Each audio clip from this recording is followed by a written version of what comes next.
Mic check 1 2 1 2. Mic check 1 2 1 2. How are we doing? I am in the building. Thumbs up in the chat, everybody. Let's get to it. Man. We got a lot to cover today. We got a lot of hip hop going on, a lot of music going on. I know last week and last episode, we didn't get a chance to actually talk about West Side Gun's album. We're gonna talk about that today a little bit. Today, man, hold on, man. I got Survive coming, but I wanted to jump off this whole show and this episode. I know we're gonna talk about J. Cole's music. We're gonna talk about the fact that what up, Darren? Darren's in the building. I ain't seen Darren in a minute. Cheers to you, sir. Cheers to you. We'll let some other people get in the room. You guys' week going all right so far? I know it's Monday, but DJ Bruce Almighty in the fucking building, my guy. Yo, I gotta give credit where credit's due, man. And the credit is definitely due to Kendrick Lamar. Like I said, we're gonna talk about J. Cole's new music. Get more people in the room. We're gonna speak about that song and the stuff that he's dropping because J. Cole is rapping out of his mind. It's nothing really new that we're seeing here. But I was just going through Billboard's Hot 100 list, man, and I'm seeing that Kendrick makes up 4 of those top 5 spots. And I got to give credit where credit's due, man. Let me pull up this list real quick. So I'm just not paraphrasing. I'm not just talking out of my, you know what. So the Billboard list came out, Billboard's Hot 100. And not a lot of people have number one, Billboard songs. Again, that's one of those things that few rappers can honestly say that they've held over a period of time. Now, Drake's one of those guys who's done that many a times to the point where it doesn't even seem as special as it actually is. And Kendrick right now, let me go through the Hot 100. The number 1 song in the country right now is Kendrick Lamar Luther featuring SZA. The number 2 song in the country right now is Not Like Us, Kendrick Lamar. Number 3 is Lady Gaga and Bruno Mars with Die With a Smile.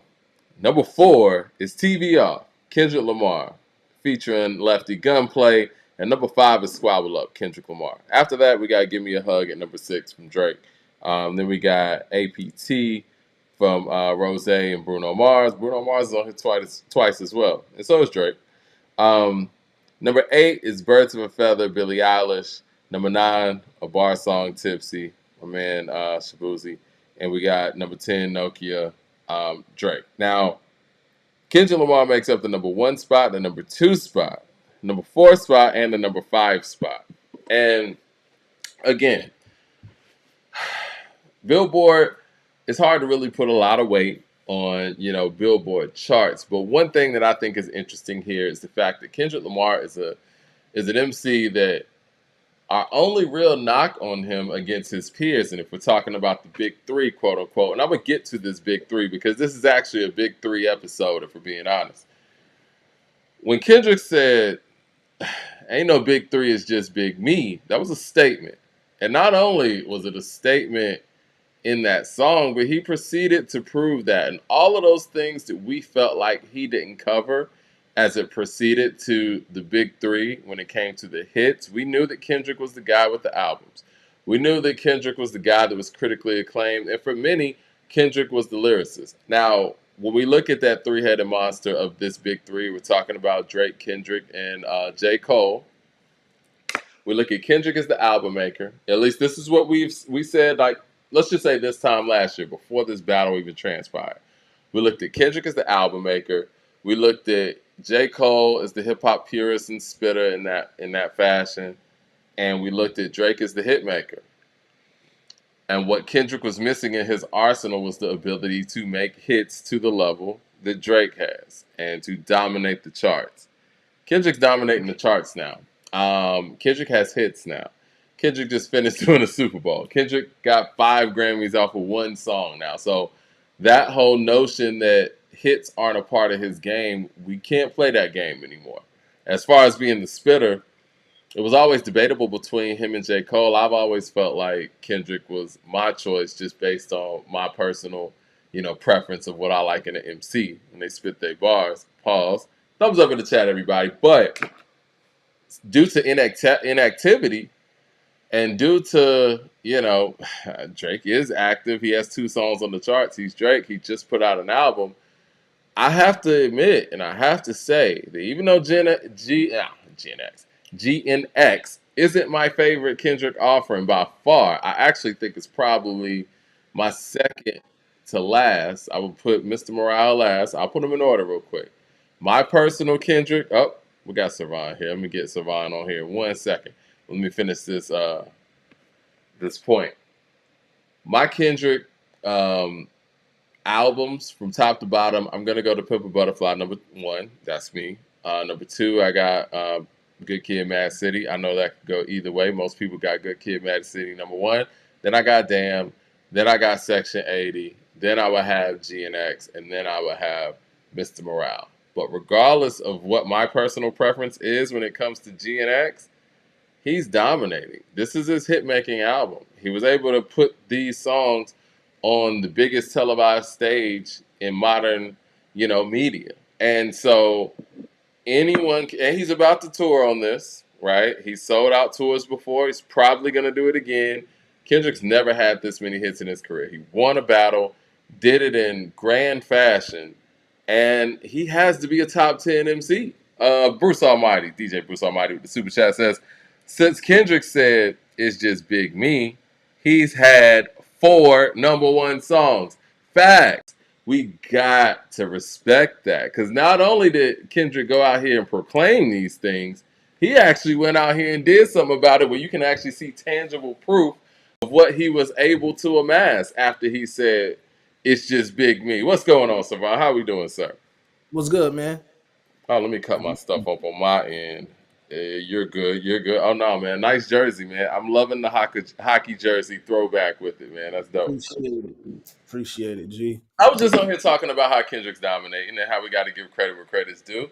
And, you know, ever since this battle started, this is what you want in a victor, right? He went out there and made the statement, ain't no big three, it's just Big Me, paraphrasing or whatever. And he's proven that. The one thing that they would always say that Kendrick didn't have in relation to his counterparts in that big three, well, Drake in particular, is the hits. And ever since he said that, as Bruce Almighty just pointed out, ever since he said that, he's had 4 #1s. He has 4. Oh, he has what? 4 songs in the top 5 right now. That's unheard of. I mean, we got Luther at #1, Not Like Us at #2, which is still that high on the charts. It's crazy. That song's it's going on a year old at this point. This summer it'll be a year old. And TV Off #4 and Squabble Up at 5. We got GNX credits due. December. Go ahead. GNX dropped in December or January. That was December. December. Yeah. It's lasting. It's sticking. You know what I'm saying? And, you know, I don't know how anybody could. This is what I'm going to say. Because we had the conversation about Kendrick being top 10 all time. I'd be hard pressed if we got to go by some level of metrics. Talk about classic albums, he hits that. We talk about just straight spitting ability, he hits that. Storytelling, he hits that. Hit songs, now he's really, got that on paper, whether people you can't even deny it at this point. Cult classics, he has that. His performance ability, he has that. You're going to have to name 9 guys that you can legitimately say, 10 guys. You have to name 10 guys that you can legitimately say has all of those things over this individual. And that's hard to do. I mean, look, I can get people not liking Kendrick. I can get people liking him, but what we can't deny is... It dropped in November. I'm sorry. November 22nd. Go ahead. What we can't deny is what he's done musically. Yeah.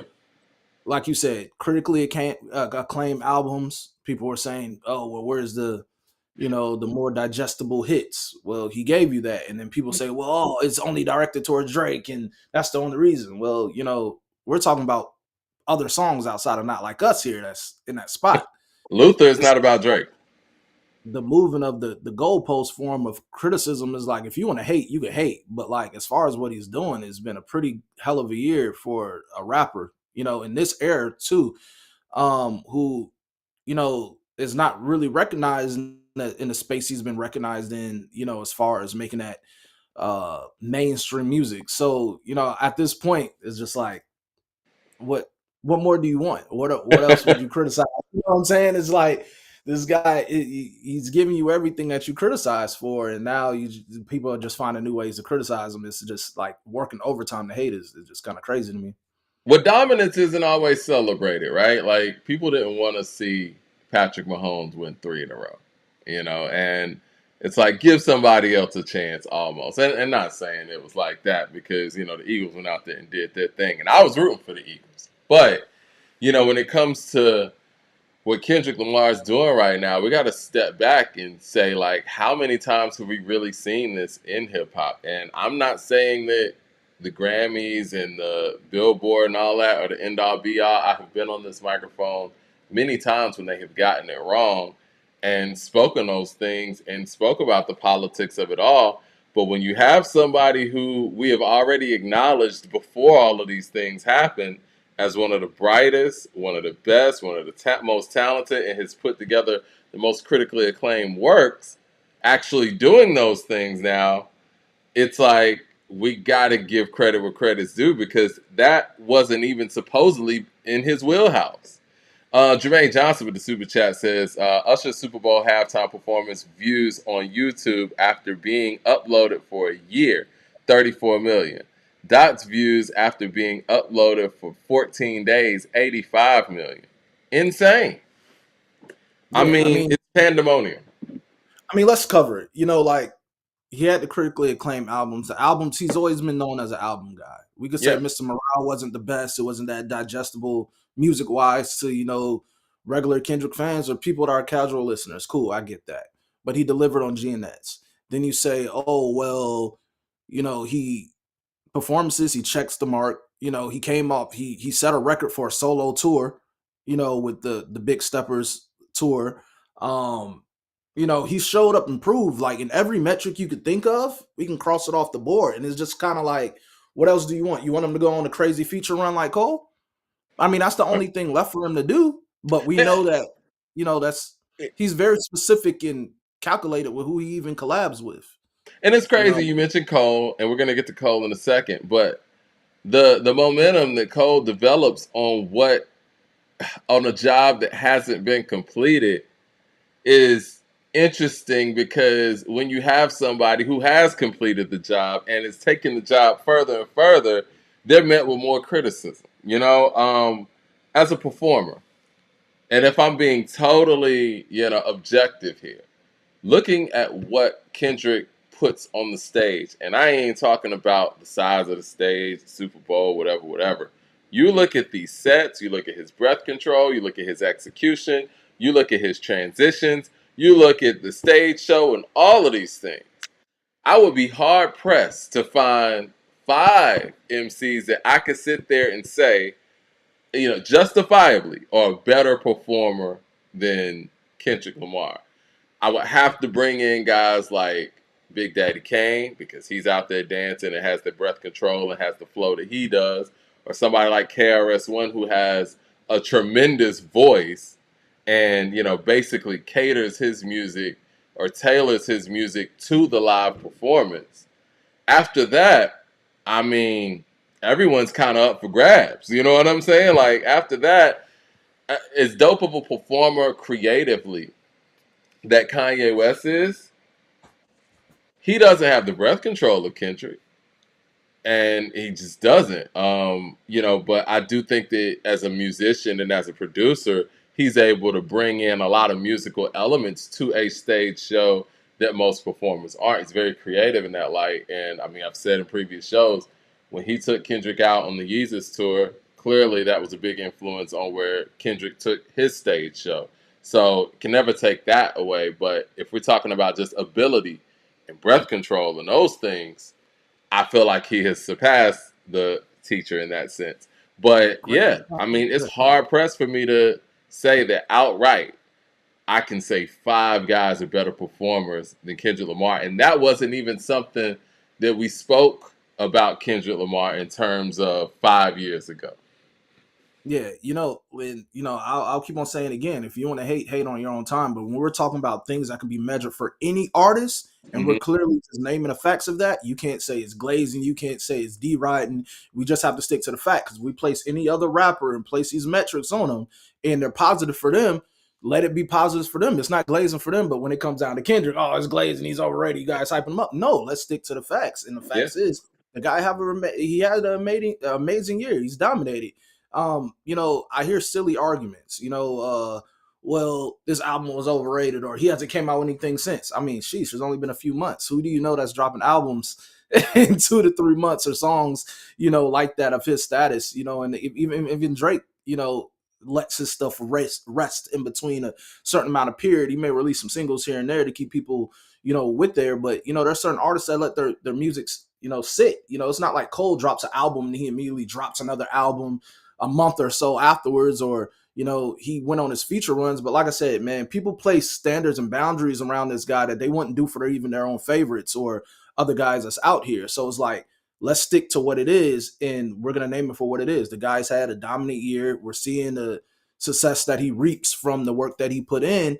I mean, if fans like it, they like it. But if you want to go overtime to hate, that's on you, brother. Like, I don't have enough like hate in me to, keep on being the antagonist and everything, But the but thing is, too, man, when you think about the past couple of years, I mean, hip hop artists just haven't been selling like that or haven't really hit the Billboard charts in that way outside of Drake and folks like that. But we should be happy that, if anything, it's somebody like Kendrick Lamar that has 4 number 1 records. Like, if you would have told us back in 2021 that, you know what, Kendrick's gonna have 4 of the top 5 spots on the Billboard Hot 100, not the hip hop charts, not the rap charts, it's the overall charts, we'd be like, yeah, we need that. You know what I'm saying? Like, you need that. DJ Bruce Almighty with the super chat says, last week Super Duper said Kendrick is the only rapper who people make excuses for. Now Drake dropped and they're making excuses for him. Well, I mean, I'm going to be honest, man. And I feel like the person that gets the most excuses is J. Cole. I've never seen so many people trying to psychoanalyze why he stepped away from this situation. Now, granted, you can only take it for what that individual said, and that's fine. But it is what it is, man. We saw how this battle turned out, and we saw how back and forth it was. Drake put up a good fight, and Kendrick, he was very surgical with his. After you look at the end result, the optics are you didn't want it. You know what I'm saying? Like, we know too, there wasn't gonna be any violence. It wasn't gonna be. It was all about, you know what I'm saying, MCing. And no matter how we slice it, J. Cole just didn't want that. And it ain't even he just didn't want that. And he went out there and actually put out a diss record too. The time to say that he wanted no issues at all would have been not putting out that mixtape, not putting out an actual diss record, but you did that. And 48 hours later, like, Kendrick didn't even have to say anything. You retract it. And I don't know if that's because he heard something. I don't know if somebody told him to stand down. I don't know any of those things. We could speculate until the cows come home. But what we do know is how this battle turned out, who is reaping the benefits from a victory, and we know who stepped aside and didn't want any parts of any of this. Well, fair enough. I actually think Mike Delete Later was a solid project and a solid effort. I did like the project. I think that although that he did step out the beef and he apologized or whatnot, I think people are making it a bigger deal than what it is as far as how his music quality is, because his music quality never fell off. He still makes good music. He just dropped that new single. It's a good song. As far as him rapping, I don't really care for Hook as much, but he's spitting at a high level on there. Yeah. But the only thing that I say is the knock against Cole here is he has no other option but to come with fire. Because if not, a low effort at this point with being what just occurred people are gonna shit on him. But that's the only thing he has to do is come with the fire. The fact that he stepped out of the beef, yeah, it's a stain. It hurts him. But there's a difference between and this is just plain devil's advocate. There's a difference between you disliking a guy and you going toe to toe with him as far as a beef and then a battle. Yeah. In this case, I feel like a battle still could have happened just for the simple fact that you're still calling yourself the king of this, the best of this. Mm-hmm. To be the best, you have to go against who the self-proclaimed best is. Yeah. If Juan is saying I'm King James, he still had to play against a Kobe. He still Yeah. had to play, a Curry. You know what I'm saying? So And that don't mean that you got to elbow Kobe in the face. You know what I mean? Like, so people say it like, well, in his apology, he said it out of his mouth, how it would have been if it would have went that low. But who's to say it would have went like that? Because like if we look at the trajectory of the Drake and the Kendrick beef, these are years of them throwing shots at each other and then it boiled over. But exactly. Even with it boiling over, before that, it was strictly just music. It was strictly battle. It was strictly wax. When Kendrick got on there and said, fuck the big three, it's just big me, even there was no dirt thrown. The other guy is the guy who took it to a place where it didn't need to go to, and then you see the cause and effect of that. Right. Who to say that would have went left for you? Kendrick studies battle rap. He's a guy who comes from the battle rap culture. You know what I'm saying? So I don't see what reason it would have got outside of that for you, Kendrick, if you didn't take it that place. We knew the other guy took it that place.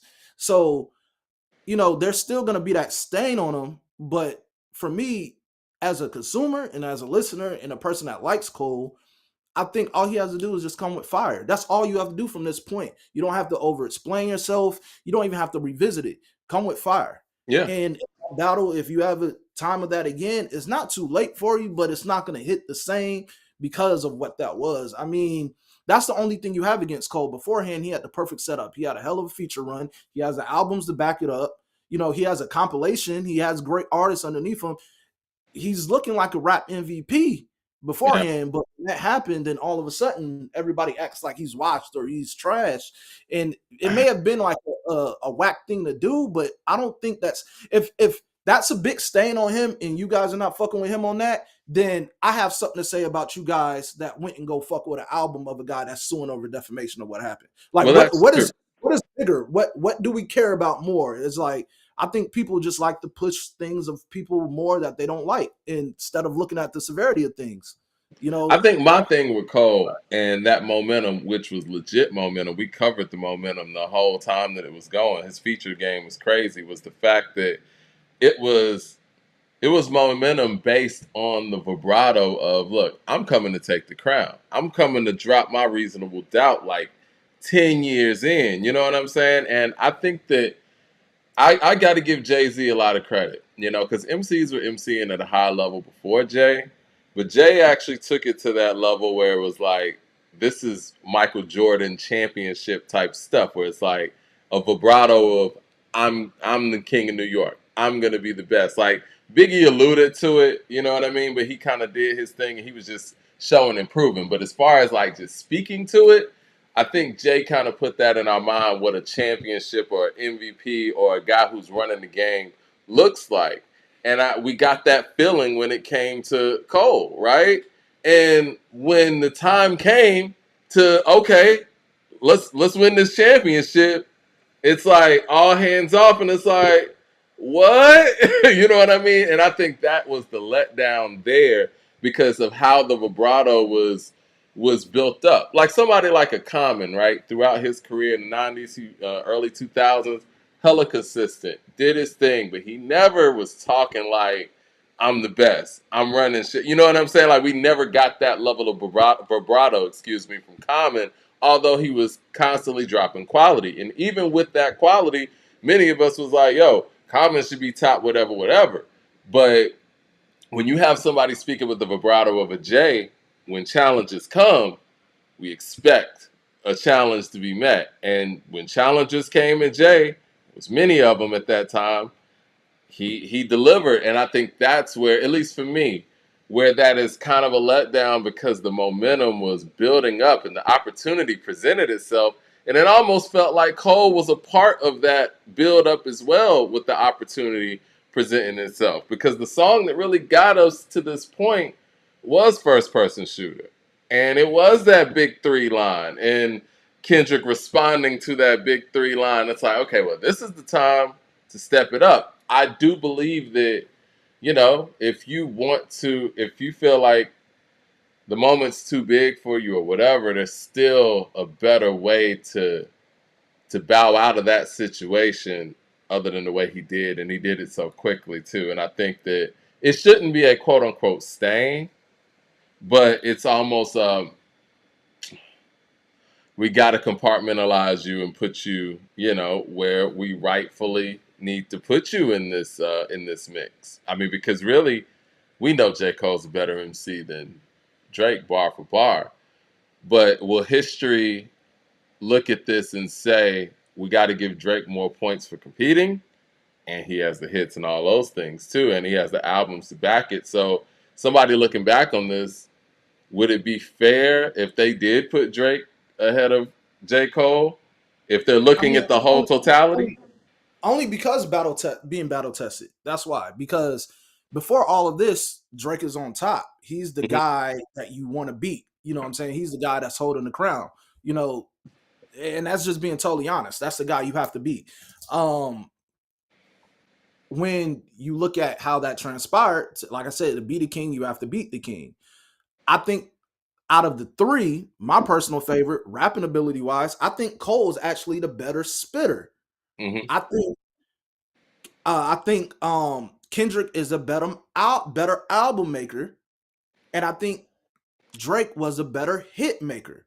I Yeah. think that's fair to say. Um, but overall, man, like I don't like the idea of people acting like Cole is washed or he doesn't have the bodies of work. You Yeah. know, that's false, man. That's false. KOD was a good album. You know, the off season was a good album. Forest Hills Drive was a good album. Born Center was a good album. Let's not talk about the Dreamville compilations. Those are fire. Let's not talk about his feature runs he went on. Cole Mm-hmm. has a body of work. Let's talk about the mixtapes. You know what I'm saying? You know, the mixtapes is something that goes on with his discography as well. He has delivered.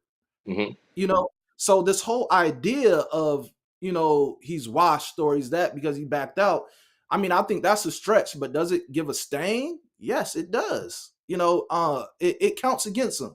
But like I said, are we gonna hold him down for that? And then everybody was talking about going to listen to Drake's album last week, and the man's suing for defamation. Everything he's went after the battle has been sort of something that in hip hop we were frowned upon, but we're talking about just this one thing from Cole is enough for us to stop fucking with him. No, I don't jack that. I don't rock with that. Well, Darren Harris in the chat, he articulated earlier that I was critical of Mr. Morale, and you know, just looking at the, I don't want to say turnaround, but looking at what Kendrick has done over the past 12 to 14 months, I have to be objective. He's dominating. You know what I mean? I'm not gonna sit here and sit on what I said 2-3 years ago about a project and not want to be wrong. You know what I mean? Saying all that to say, if J. Cole delivers in the way that we know J. Cole could possibly deliver on this project, you know, all of this really, I don't want to say would be forgotten, but it'd be put into perspective. You know what I'm saying? Like, it's a moment.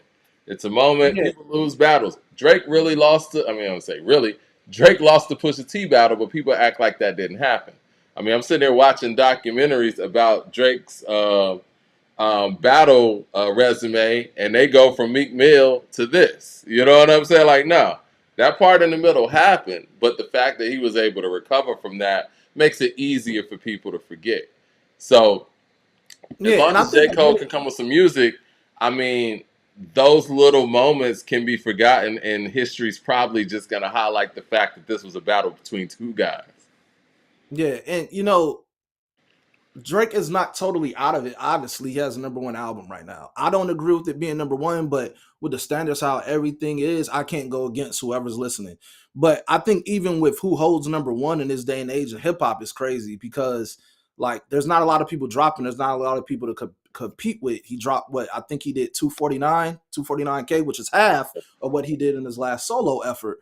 For all my dogs that what like I guess like 400K. This is a joint album, so I think from how Drake played it with these next moves was sort of smart because you didn't jump right into a solo album where people could be overcritical or whatever. You did Test the the clap, waters. Yeah. then you didn't tour or you didn't do nothing in states where if they're talking about ticket sales or whatever, they can criticize. You went overseas where they show more love to hip hop. Yep. And you're Because they doing don't know numbers. if you're coming back. Yeah, and you do great numbers over there. So how he's playing it is smart. I cannot hate on how Drake is doing it, but if we want to keep it strictly down to music and overall the quality of music, I don't think there's quality on that album like how some people made it seem. I don't really, like I said, if it's a number one album, if people like it, whatever, that's for them. It's not. I don't like the Drake album. You know what I'm saying? Do I think he could deliver better efforts? Yes. And the reason him being number one right now kind of shows that he's not totally knocked out the game. There's more to come from him. I just don't know where he goes from this as far as a solo effort. Now, as far as Cole, if Drake is not knocked out of it with everything that's transpired, then I think Cole is not out of it either, just by not taking on a battle. Fair enough to say, and that's just my main point. I think Cole hasn't. When is the last time Cole is disappointed musically? Yeah, I mean, I think Cole's very consistent, and the people who love Cole, and as they should, because he gives you quality bars and quality rhymes and spitting. They're going to be tapped into whatever he's doing new. Now, he just dropped Clouds. I know the Weekend Rhyme, they spoke about Clouds. What did you think about J. Cole's offering with his new song that is now on streaming platforms, but he put it on his blog first? No, I actually like it. Like I said, I don't like the hook on the record. Okay. I like him spitting at a high level, and this just shows me that Cole could still hang with the best of them lyrically. I mean, we can't take that away from him. He could hang with them lyrically. Like I said, Might Delete Later was not a bad effort. It was not a bad project. He took it off DSPs, but beforehand, it still would have did numbers. I don't know what it did when it was active on, but or if they could be able to even rate that for how long it was out, but it wasn't like that was better, you know. So it's like, like that was bad. So it's like musically, I don't see where Cole has failed you music wise in a long time because, like I said, he's delivered. He's delivered throughout the years musically. You're right. So Even Might Delete This Later. It's like, even though, I mean, me personally, I don't like how the whole thing transpired. It's a very quality effort. And I think him jumping out of the battle or the back and forth when he did affected how people viewed the project, like at the end of the year, like when people did their year-end wrap-ups or whatnot. But if we're just looking at the music, when it came out, people loved it and people were with it. And people were looking forward to what the response was going to be and what was going to be next. Chris Daughtery with the super chat says, Mike, Nas music in the 2000s is better than K-Dot's. That's why I don't get into these discussions. Well, all right. This is the thing. I think when you look at Nas, right, you look at his longevity and you look at the albums that he put out in the 2000s, which is a lot. You know what I'm saying? We're 25 years in the 2000s. I think it's kind of like looking at LeBron's numbers versus, a player that's in their prime. I mean, we got to kind of look at people's primes differently than we look at, people who are in the latter parts of their career and just continuously building on a huge, huge legacy. I mean, Nas is a different case. We're talking about somebody who is top three in damn near all discussions. Now, if you want to pull out another name out of the 90s or whatever, look at what they've done in the 2000s in relation to Kendrick's catalog. I mean, we got to give credit where credit's due. Section 80 and Good Kid, Mad City, To Pimp a Butterfly. Damn. I mean, let's look at those four alone. Like, there's not a lot of people with albums that could go, album for album and song for song with a catalog like that. And the only thing that many people were saying that he was missing was hits. He got them now, too. It is what it is. He said the 20s. Okay, he's not talking about the 2000s. He's talking about the 20s. Okay, well, yeah, I mean, again, what Nas did with Hit Boy in the 2020s is extremely special. And we can't really compare that to anybody at this point. When we really want to keep it honest on, like, all three of their grinds was different. Similar in the approach. They also had like projects or whatever before the mainstream or whatnot. And then they got on, and then we seen how they figured it out. But I feel like for Cole, and Kendrick, I think out of the three, they have the more hip hop albums, respectfully. And that's no knock on Drake, but if we're talking about hip hop and things that we like about rap and lyricism, Yeah. those two have the most hip hop albums. Um, I feel like with Cole, I think people need to go back and look at his discography again. Let's talk about the mixtapes, the come up, it was a come up, the warm up, Friday Night Lights. Yeah. I don't really like to count his debut album because that's not my favorite, but some people love, Sideline Story. But I Him think and him and Drake have a similar story with their debuts. I feel like the industry was so involved in their debuts that they came across different than the stuff that made people fall in love with those acts. Like I think that Thank Me, what is it? Thank Me Later is the same thing. But again, they hit their stride. Chris Daugherty with the super chat says, Mike, I'm talking the 2020s. Yeah, I got you. My bad. 2020. Like I said, what he did was yeah, incredible. and like I say, if when people say like, oh, so and so, oh, it's trash, whatever. Name me somebody who you have seen was better. I've seen Cole jump on tracks with Griselda and do his thing. I've Yeah. seen Cole hop on joints, embody them from the beginning. You know what I'm saying? Like, I'm thinking about Beautiful Bliss with Wale, what he did on that. I'm thinking about just his feature runs have been crazy from the beginning until now. Cole is a person that has literally got better at his craft throughout time. And so I Yeah. named you those three projects. You have his debut, then you have Born Center, and then you got Forest Hill Drives. I think his worst album for me, which is crazy, is one of my sister's favorites, is For Your Eyes Only, which I wasn't a fan of that. My sister loves it. She's a poet, so she loves that album. But for me, it didn't do it for me. But other than that, he has the bodies of work that's there, in hip hop. And so I just don't understand why Cole gets as much heat when really that guy that was on King on top, when you're talking about quality of hip hop albums, he probably has the least of, as far as hip hop, what does Yeah. it for the least I mean, I body of think him and Nicki had a similar formula. Like they were kind of teetering that line of pop music or popular music and crossover music more so than hip hop. Now I think Drake did a better job of balancing out his rap shit, especially with the features and things like that. Like he would get on um, records with Ross and all that to kind of keep the credibility up. He did a great job yeah, of actually balancing that out. But many of his successes, especially early on, are crossover records. And um, again, I give J. Cole credit. He's probably had many opportunities to try to go in that lane, but he's kept it strictly on some rap shit. And I think that numerically, obviously, he has that level of a following where he's gonna do numbers, but he has more of a sustainable quality fan base. He might not have a bunch of, I guess, crossover listeners, if you will, and that's fine. But he has a huge, you know, grassroots and just a foundation as far as his listeners go, and that's all he has to do is make a record that is true to him, true to taste, and show that level of growth. Because, like you said, I feel like he is the writer, and I don't want to say it like that because I think Kendrick's an incredible writer too.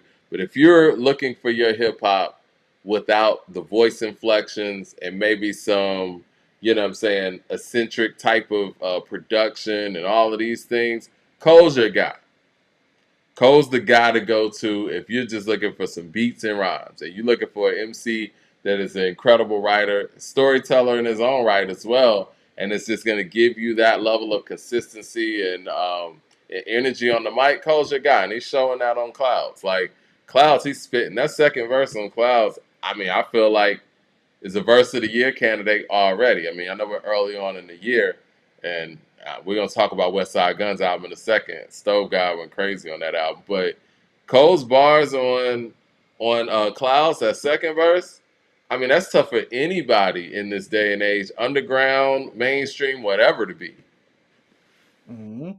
So it's like at this point, like I think all he has to do is just deliver a good project. I mean, these guys have the bodies of work that could be compared to each other, or if people want to waste their time in comparing it to other people that are greats, I mean, these guys are still creating. You guys could do that. I feel like they've been in the game long enough. You want to make that comparison, but I just don't like comparing the newer game to, to greats before, because we're so ingrained in that. Like, that's like trying to compare something to a Jay or Pac or Nas or whatever. We're always going to automatically think there's nothing that's going to be better than that, because it's a whole different game now too. So even if Jay and Pac were operating in their primes right now, the way they would approach this would be different.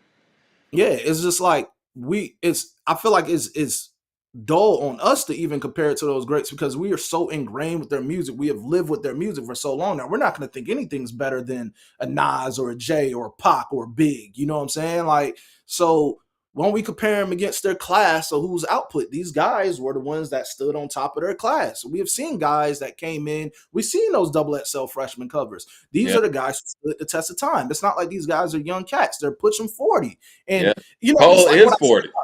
It's like what I say about LeBron, and I think we've touched down on this in the previous show. LeBron is in his 40, and they're still looking for him to will a team. Yeah. Right?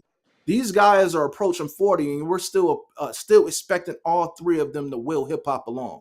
I think that says a lot for what is the new ushering of, these artists doing, that we have to stand back in.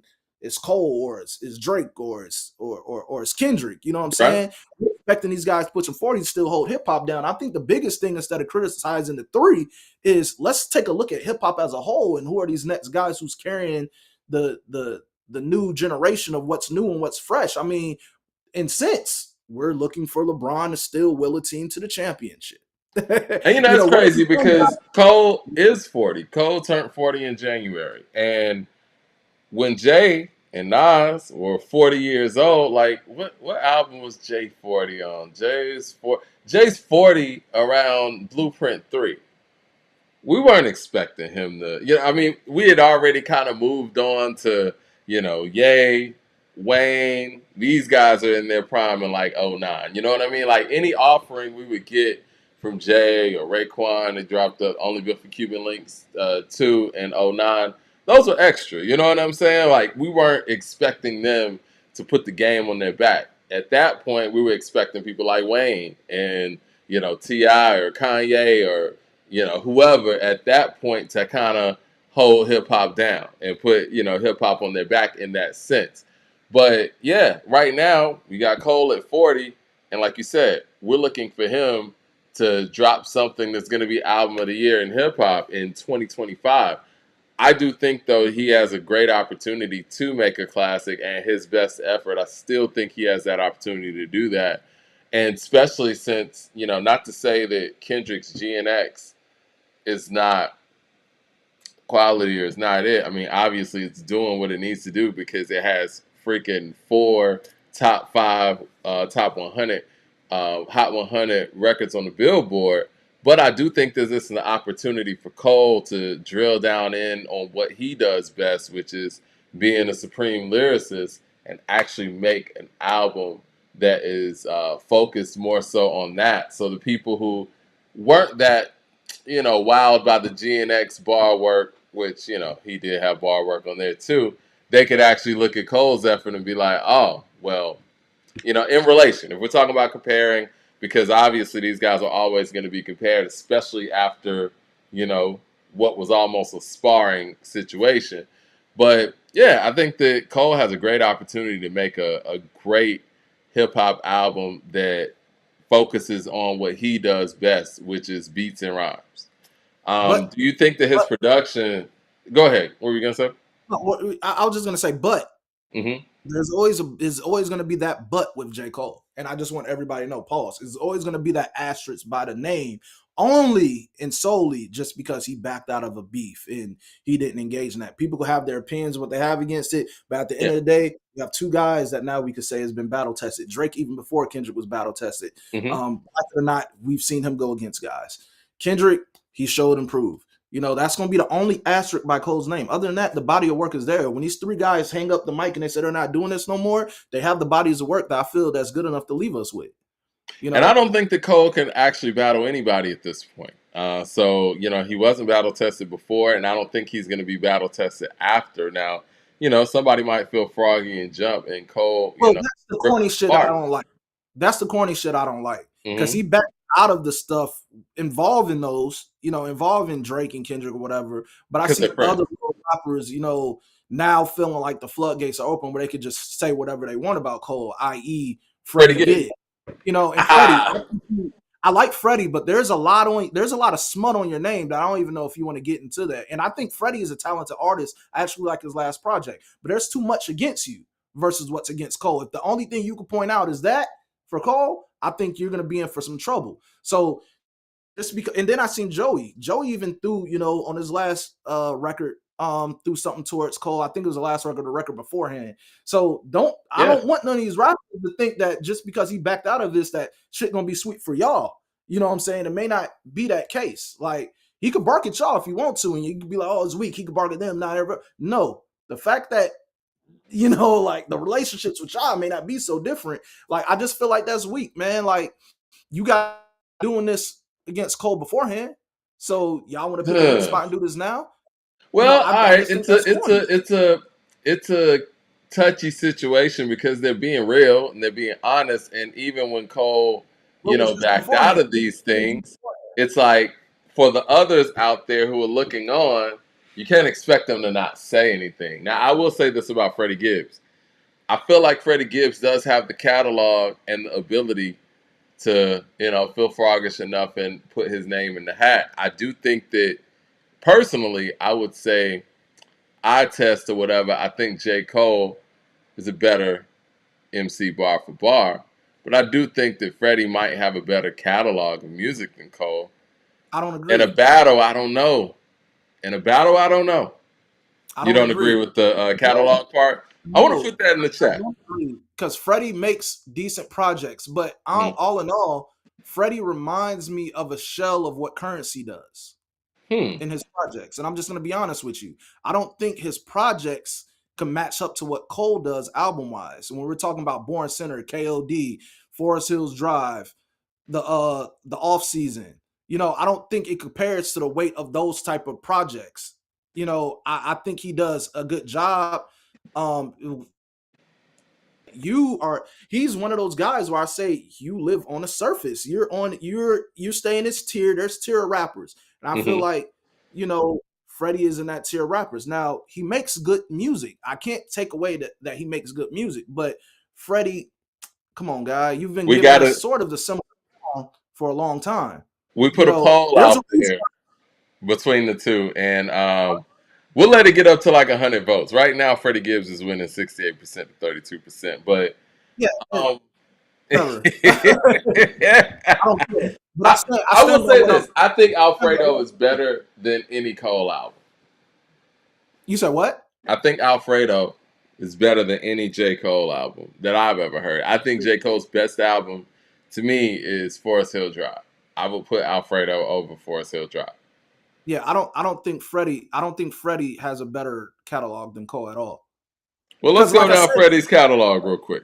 Like I said, he has the 3 mixtapes, then he has the projects to back it up. Cole has did it on both sides, bro. Like, I know this is a time where everybody wants to hate Cole and, he battle out, so whatever. But that's bullshit by saying Freddie has a better catalog than Cole. There's a reason these guys are named the Big 3. These guys were thinking light years ahead in the beginning, and that's why they overlapped all these people that came around the same time as them. There's a reason why they're called the Big 3. Let's not forget that.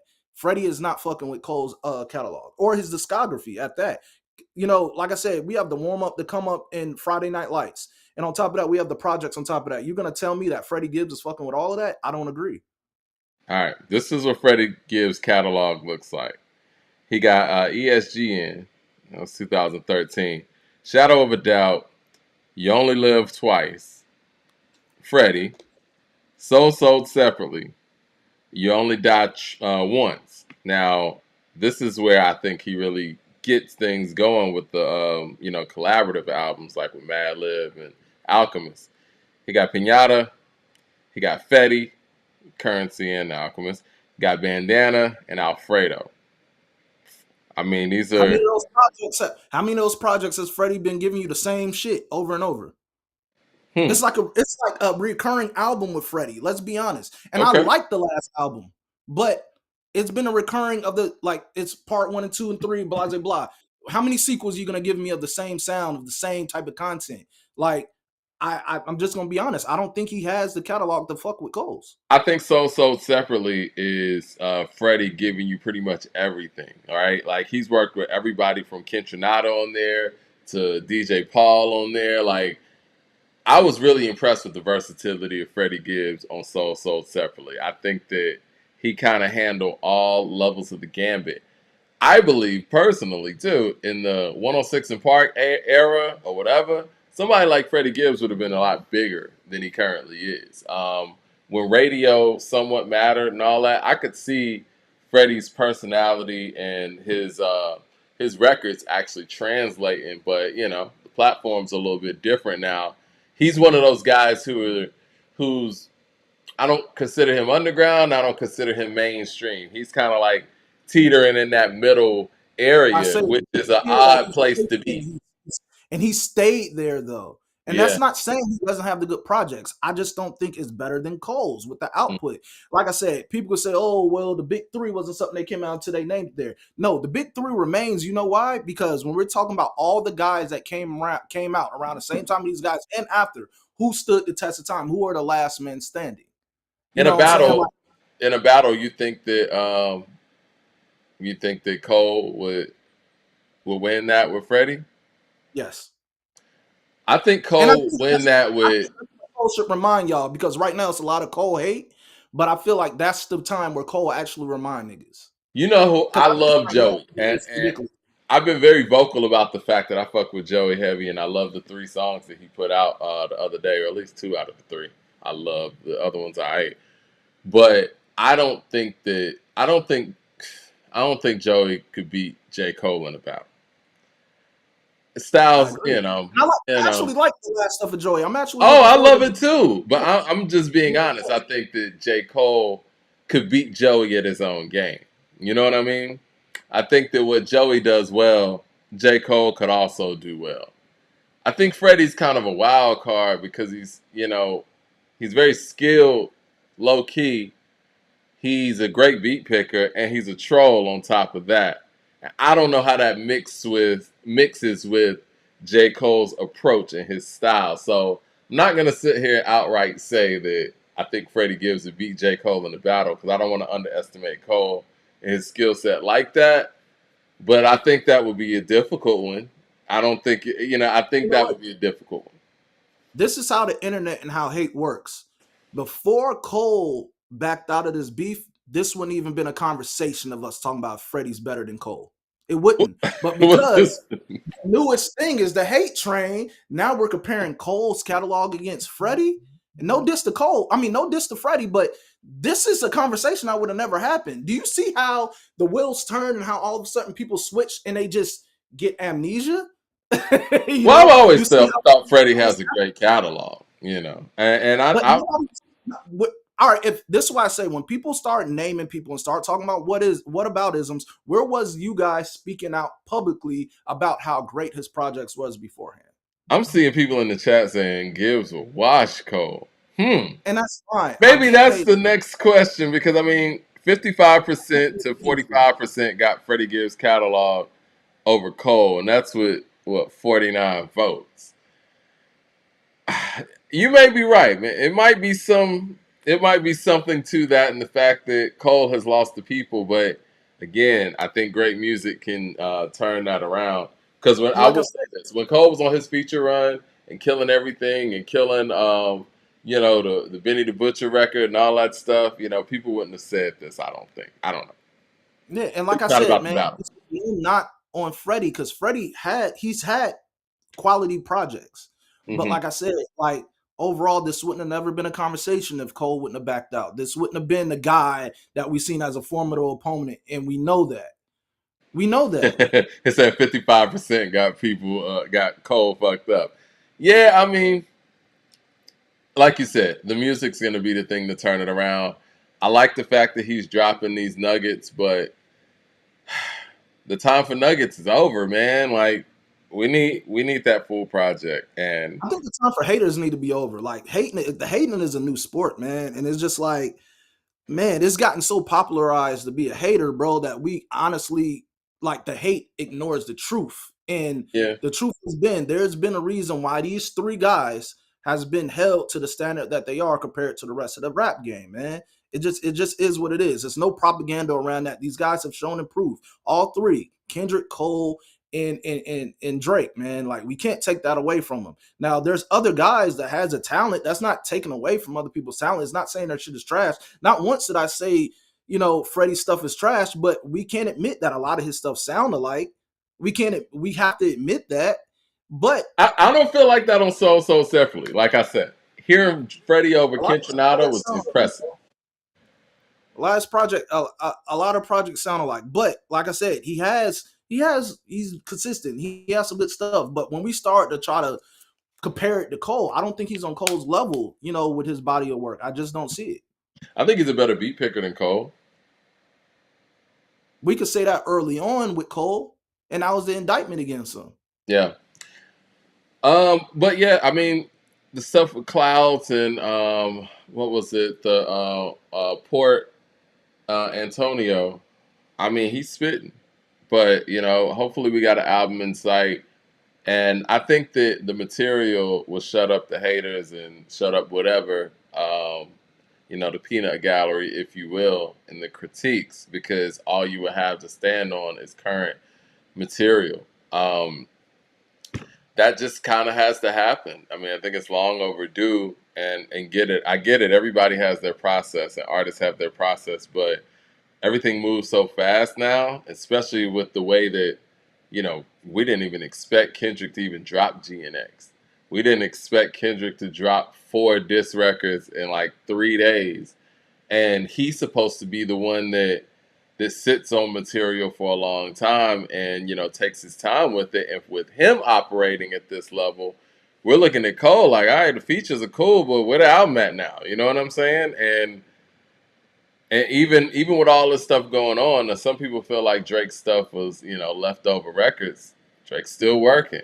And I think that Cole can deliver the project, but the longer you wait, and I said this when Kendrick was waiting on Mr. Morale, the longer you wait, the more critical people are going to be of your offering, man. And it's got to sound like we waited for a reason. And I hate that we're not even considering the album that came out last year, but he did drop an album last year. But it feels like it didn't happen. You know what I'm saying? Like, why is that? Why does it feel like I might delete this later? Didn't happen. I mean, because he took it off DSPs for a while, I think. Yeah. He took it down. I heard some people say it's back up. I haven't checked to see if it's back up, but it's back up. I just checked it a second ago. It's back up. Yeah, it's a solid project. If people put all the hate aside, it's a good project. Might delete later. It's a good project, and that's it. Still, Freddy Gibbs had a good project beforehand as well. Because if we recall, last year that was on one of my top projects of last year. But I can't sit here and say objectively that he has a better catalog than Cole. Objectively, did Freddy Gibbs have a point by saying?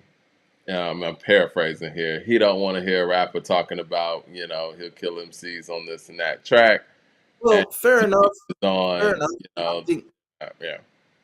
I think there's a point he has. And a lot of us can agree, even myself. But I think Freddie is also looking for a little bit of clout, like normal, because when Drake dropped, you was on Twitter talking about how he bitched your stuff with the bunny rabbit on the cover and stuff. Now, when Cole dropped, then it's like you have to speak out against it. Like, I think he just wants to pick a battle, and that's what you're looking for. Somebody should give it to him. I agree. Well, we both agree on that one. So, but we can't ignore there's some clout that he's chasing right there. But like I said, he has good projects. He's been Grammy nominated before, man. Like, I'm not saying that, he's ass. Because I don't believe Freddie Gibbs is ass. I just don't think when we look at the discography, it's matching up to Cole's body of work. That's all I'm going to say there. If we're talking about the music, it doesn't match up to Cole for me. But he does have good bodies of work. DJ Bruce Almighty with the super chat says, Mike Delete was nominated for a Grammy Album of the Year. Yeah, straight up. Well, we can't forget about that. Speaking of, I guess to round out our big 3 discussion, Drake just tied Jay-Z with 14 #1 albums with with this new album with Party Next Door debuting the number Mhm. one Billboard. How significant is that? And do you foresee him passing Jay-Z and being the number one in that spot? Yeah, that's Yeah, very possible. Just only because Jay is not actively making music. You know what I'm yeah, saying? Like he just Drake tied Taylor and Jay. You yeah, know, if we're just talking about overall holistic music, but I don't know, man. And people can call me a hater for this or whatever. I don't think this album is the number one album, in my opinion. I just really don't. But he's there and he's tied with Jay, and we gotta respect it. Numbers are numbers. No matter how you get it or whatever you do to get there, but it just shows you that if a guy continues going, he could surpass Jay. I mean, it is what it is. Jay is not currently rapping no more. I think it's very possible. yeah. You know? I mean, my thing with number one spots and Billboard, and I say this with songs and albums, it's all about what's out at the time. And it's a great feat no matter what. I remember arguing with people about, Kobe's incredible 81 point game. And they're like, it's against the Raptors. And I'm like, well, people play the Raptors every night. So, you know what I mean? It is what it is. It's an incredible feat no matter what. But you do have to look at, what's going on at the time. And it's Drake, man. Drake's going to it's an incredible feat, the fact that he's the type of artist that no matter what or when he drops, same thing with Jay, more than likely it's gonna be number one. Now, do Yeah, they make sure that they strategically place themselves in places where, they're probably gonna have the least level of resistance? Sure, but that's part of the game. You know what I mean? Like, yeah, he's not gonna drop the same day as Taylor Swift. Now, if he did, I mean, you got to be confident in your project in the same way that they did with Graduation versus 50 Cent's Curtis. But for the most part, off name recognition alone and the way streaming works now is a little different than actually buying records. Like, yeah, people are going to listen to this Drake album just to see if he got some bars on there for somebody. And they might, listen to it one time, put it down, but just that first surge of that day and that week, yeah, they going to get number one. It is yeah. what it And is. that's why I feel like the streaming era is so tricky because, like you said, some people will just go listen to go see what Drake was going to talk about following this battle. You Yeah, know, those same people in the album era probably wouldn't have went to the store to put down 15.99 or whatever to go listen to the whole thing. yeah. I can't shit on the fact that he's tied Jay, but I can objectively say that he has way better efforts in this album that kind of, if you told me those were number one albums, I won't have no argument. I don't think the quality of this album is a number one album. I feel it's very misleading, but stream numbers are stream numbers, and that's the new metric for now. But I don't think the quality of the music on there is worth it being a number one hip hop album. I'm But when gonna you don't say have this. Oh, go ahead. much to compete with, if you're the only one dropping in hip hop and there's nothing else to compete with, what do you have to compare it to? What do you have to say what's better or what not? We don't, that's the thing about the streaming stuff, man, is it starts to get tricky, you know? Streaming kind of works a little bit better, and it's faulty with singles and stuff too, because a lot of it goes off radio play, whatever. And singles have always gone on radio play. But when it came to the Billboard charts with albums, it was more so about record sales, and that's something I feel like should be separated from the digital era and the actual physical era. And when you sit here and say, okay, well, this person has more number one albums than like a Michael Jackson or something like that. And granted, Michael didn't have a shit ton of solo albums. It's like you have to put that in context. Like, did people actually go out and put their money down to buy these efforts? You know what I mean? I think it just needs to be separated in the digital era and the physical era, because it's a whole different monster. And once you convolute the two, it's like, well, this part, Nicki Minaj having more, what was it, number ones than Aretha Franklin or something. I don't know. I don't know. Because even when you talk about the singles, the features start to convolute that too in a certain era where features weren't even prevalent like that. Well, one thing that I say is one of the best gifts that Drake has is his ability to make hits. We could talk Yeah, about how hip hop it is and how they're pop records. That's what works to his album sales because you're able to grab a demographic that's not just hip hop. You're able to grab the pop crowd. You're able to grab the women crowd. You're able to grab the younger crowd where his music is more digestible on. And that's something that, like, even if we as hip hop heads would want to shit on it, it's a I think we said it a number of times. It takes a lot of effort to create a hit. No matter how bubblegum we think it is or whatever, yeah, it's not easy. It's not easy to make a hit. And that's the thing I'll give Drake credit on. He has the ability to make hits without effort. I just don't know. Like, it's not easy. If anybody want to try to rap and you think it's that easy, you go out there and go make a hit, bro. Go yeah. out there. You're that nice and you think you can make a hit, you gonna make a hit, bro. Because it's not easy. It's not easy. So with that being said, I can see how the album sales get there, but if we want to keep it hip hop, when we're talking about the contributions of hip hop with the project, no, I don't think it's a number one hip hop album, especially not over GNX, where you have a guy that has these popular records. Like, say if what if he would have put Not Like Us on GNS? Right. That would have skyrocketed the sales for that like crazy because again, the Exactly. way we He could have easily did that. yeah. But if I'm you want to sure compare, there's a like, reason strategically why he didn't do that. I will say this. Here's another stat from Drake. Drake has 13 number one hits on Billboard Hot 100. This is I tied can with see it. Michael Jackson for the most number one hits by a male solo artist.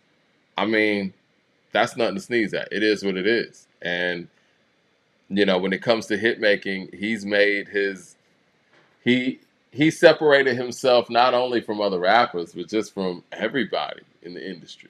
And like I said, Not even easy. the for rebuttal for people's like saying how Drake got those hits, so it's ghostwriters or whatever, then maybe you should go invest in a ghostwriter and get them to give you a hit, bro, because some of your favorite rappers are not giving you hits. This guy What is what I he's made too, hits came man. from, you I know. mean, for us to feel like Drake's the only person, with alleged ghostwriters and all that, like that's just not plausible, man. It's that whole steroid argument. Like everybody was taking steroids, and what I'm saying at a certain point in baseball, certain people were just better with the steroids than others. The pitchers were even taking it, so it kind of balanced Yeah, out the playing field in that sense. But all jokes aside, like ghostwriters or not, like 13 number one songs, it's not nobody easy to doing do. that. You know what I It's mean? not. Where are these We, ghostwriters? I'm sure they're writing for other people.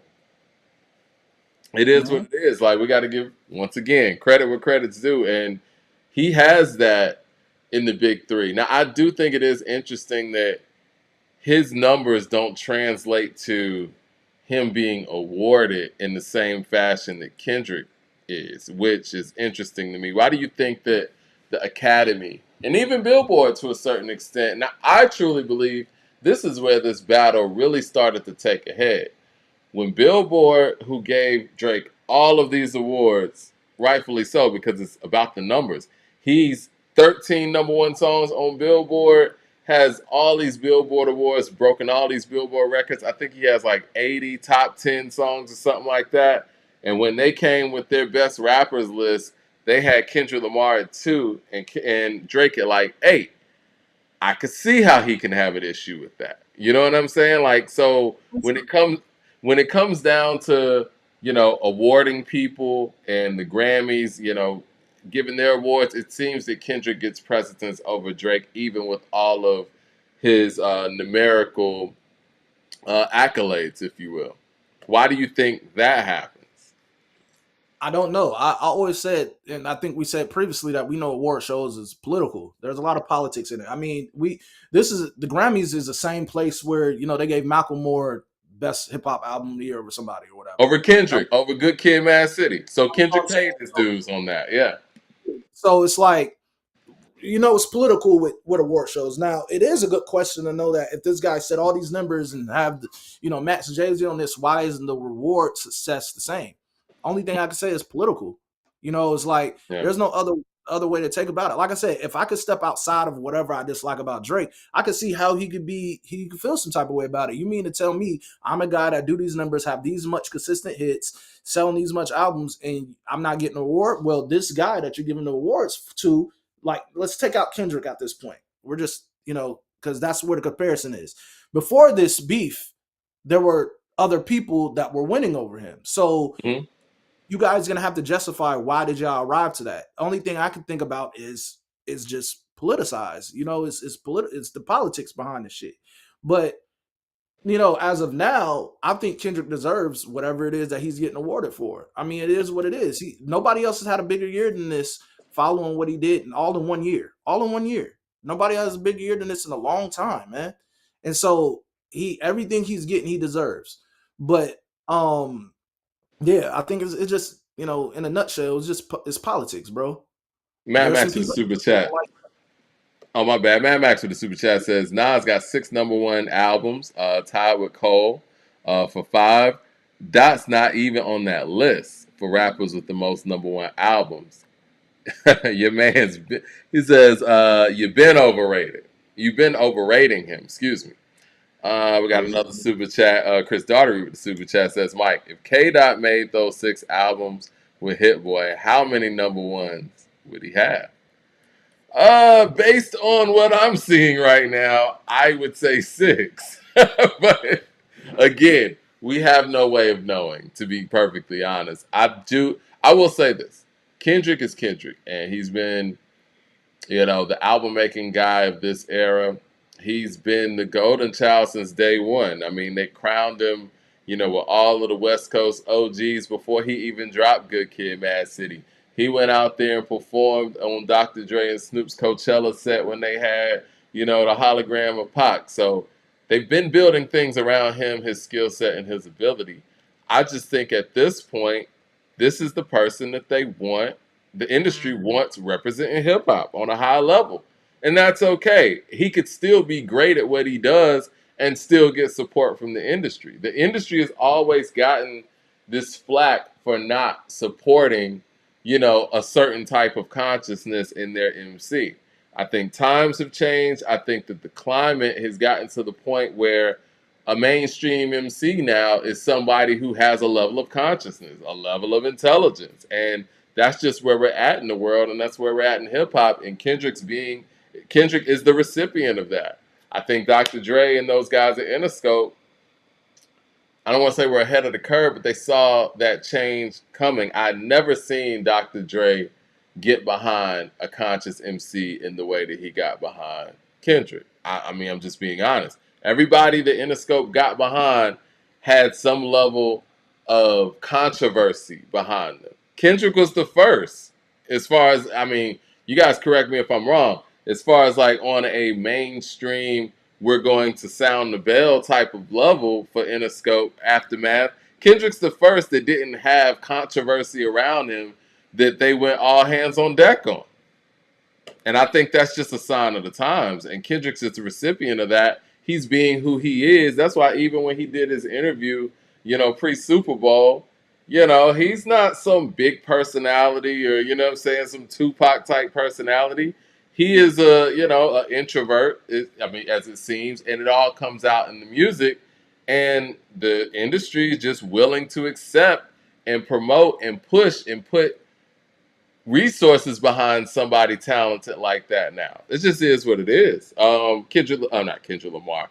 Mad Max, the super chat says Kendrick is an industry puppet, Mike. Hold on, let me find his over here. Hold on 1 second. I know you got something to say with this. Mad Max says Kendrick is an industry puppet, Mike. Drake is just an industry engine. Drake makes them money, but Dot is the guy they push because of Interscope. What do you have to say about that? Man, it's a true effort to hate, man. I don't see how. Man, dog, that is. Mad Max finds a way. Even if I was to try to hate for more than 24 hours, man, it's hard, bro. I'm telling you, I have to give it to haters, dog. You guys it's a full-time job with OT and benefits, man. It's like, it's amazing. But shout out to you, man, Max. I appreciate you, brother. But I'm just gonna keep it a beam, man. Like I said, when you break down the big three, Drake was the guy that held the crown. He was the guy that made the more digestible music. He's the one that came with the hits. When the battle happened. We see who won the battle. Drake's career is not over. I said this on the previous shows, and people are saying, was he going to be over from here? I said no, because I don't see him not being able to just be totally washed and his fans all abandon him. I don't see that, because his fan base extends outside of hip hop, who don't care about that bullshit. Right. You know what I'm saying? So I didn't see it being dead for him, but I seen it being hard for him to climb up out of. That is still to be determined. I don't really still think that because of this album, he's back. It's not a hip hop album. It's not a solo album. I think that's still up for determination. But do I think it's totally knocked out of it? No. And I always say, and I'll say it every episode, you're always just one hit away. For anybody, you're always one hit away. If people are calling Freddy Gibbs, and all that stuff, and now you guys are defending his catalog against Cole, that shows you that hip hop fans don't really care. It's like every other week is like they lose focus and figure something else out they want to rant and rave about or whatever. So, I think, everybody's doing what they're supposed to do as far as the big three. He's gonna create. The fact that he's gonna come out, it's not gonna be he's not gonna come out, he's done. Cole's gonna do music. Just like when people was saying, oh, where's Kendrick at? Where's, Drake's dissing, he done dropped 2. Where's Cole at? And I was like, he's gonna respond. And what do you do? Respond. These guys make good music, man. It is what it is. The one knock to Kendrick is Mr. Morale. We have a few knocks on Drake. I mean, he has a larger quantity, so it's a little bit more we could pick through for him. And then the knock on Cole is what? For Your Eyes Only, him backing out the beef. If those are the only things that we could judge these guys off of, I think all 3 of them have done pretty well. Lord with the super chat says, Dre went after Toother? DLC, Nas, Razkaz, Bishop, Lamont. I mean, again, we didn't really see. I'm talking about an all hands on deck effort. I'm talking about Snoop Dogg. I'm talking about Tupac. I'm talking about 50 Cent. I'm talking about The Game. All controversy around that. You know what I mean? And I would add Kendrick Lamar into that fray. And like I said, the only thing different between Kendrick Lamar is he doesn't have a level of controversy around him like those other individuals did when Dr. Dre was working with them. I'm just saying that's different for them as being, those artists on that magnitude and on that level. I see another Drake stat that had just come down my my wire. It says Drake has the most top 10 hits in history. So Drake has earned 80 top 10 hits, the most of any artist ever. Give Me a Hug and Nokia are his 2 latest that added to that. So he was at 78 before that. And yeah, that's incredible. Ghostwriters or not, there's been a lot of people who've made music in the history of music.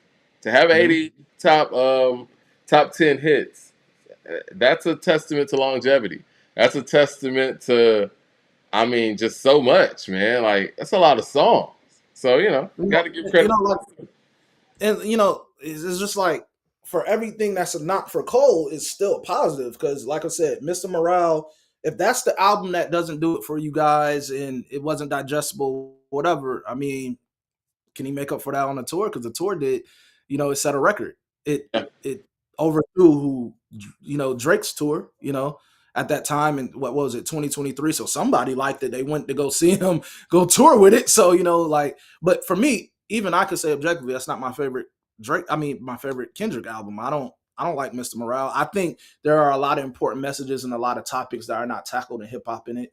So I think the narrative in the album is good, but the music being digestible, even for casual fans or for people who just like to hear just good songs and nod their head to whatever, no, it's not there. You're not going to find it on that album. Go listen to another one. Well, with the success of what Kendrick is doing right now with his music, do you think that that's going to translate with this tour with him and SZA? You think it's going to be a sold out tour? I don't know what the idea of he's not selling tickets come from, because if you go look for any city, the majority of his seats are sold out. If you see anything like, I don't know, I'm a frequent concert goer. So if you look at Ticketmaster and you see those light blues to grays, those are things that are running towards being sold out. You see those dark blues, those are ones that are still selling. If you look at the dark blues for a lot of his dates, they're nosebleeds or ones that views are kind of blocked off. He's doing stadiums at that. Yeah. So he's doing stadiums, and you also have to look at what tickets are actual tickets that's for sale and not resale tickets. I Right. think he's doing pretty well. I don't think that Kendrick is gonna have a problem after this year. And and with SZA being on that ticket that came off having some good years of music, is gonna have a problem selling. I just don't see that happening. Yeah, I I think think when he'll they be come into town and the tour is like what 2 months out and it's already selling to that magnitude. When it gets closer, yeah, it's gonna sell out. It yeah, is. I think it's gonna be fine. We're 2 months removed from when it begins. And a lot of people gotta look at it like this too. I mean, he did numbers in the 2023 one for Mr. Morale, Right. right? And then now we are where we are, 2025. I mean, let's look at the economy, bro. There's not a lot of people that can do stadiums or even can go do arenas or whatever venues in this capacity. A Yeah. lot of people go overseas to go do tours. And right now people don't I don't know if people are really looking and want to judge this stuff. Have they went to go look at how much Kendrick tickets are? Exactly. They're pricey tickets and they're not budging on the price because they know they're gonna sell them. Yeah, they're gonna be 400 plus. I mean, Dreamville Fest is cheaper than that. you Mm. know, and, and Yeah. that's a two-day festival with multiple artists. So it's like we have to look at that, and people could say moving the goalposts or whatever, but um, if this was any other big artist, man, it is hard for anybody to try to tour within the country right now just due to the economy, bro. Yeah. Like Beyonce, Even Beyonce. Like people when she Beyonce, announced her tour, everybody's talking about the prices. yeah, man. So it's like this is it, the facts are the facts. But I don't think he's gonna have a hard problem. I don't think the big three has ever had a problem really with with album sales. Your other artists, your favorite artist probably has. They're probably doing club tours. They're probably doing Chitlins, stuff like that. These guys are doing stadiums, or whatever. I think they'll be fine. Well, speaking of tours, it was just announced today that Wu-Tang Clan is going on tour, and this tour is called The Final Chamber. Damn. I mean, everybody in Wu-Tang at this point is 50 and above. And we can't expect, I guess, our favorites to tour forever. We would like for them to, and some collectives do. Public Enemy tours frequent. I don't know when's the last Public Enemy tour, but they never said they were going to stop. Um, but I don't know if this means this is it, but it sounds very final for a Wu-Tang fan.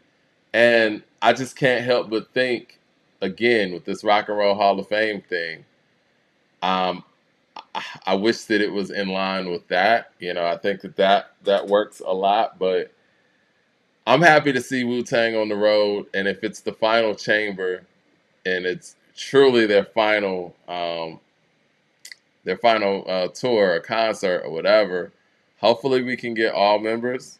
I know Method Man has a lot going on with the acting. He just won an NAACP award for his role on the Power series in the Power universe, if you will. And I mean, I don't know. We'll see. I know it's going to be a great show. Hopefully, it's not it, but it likely might be. I'm not even mad at it, man. These Yeah, guys are older and doing other things. Method yeah, Man is like a full-time actor at this point, even though he's yeah, made some guest appearances with features. I'm seeing Method Man on a lot of projects lately.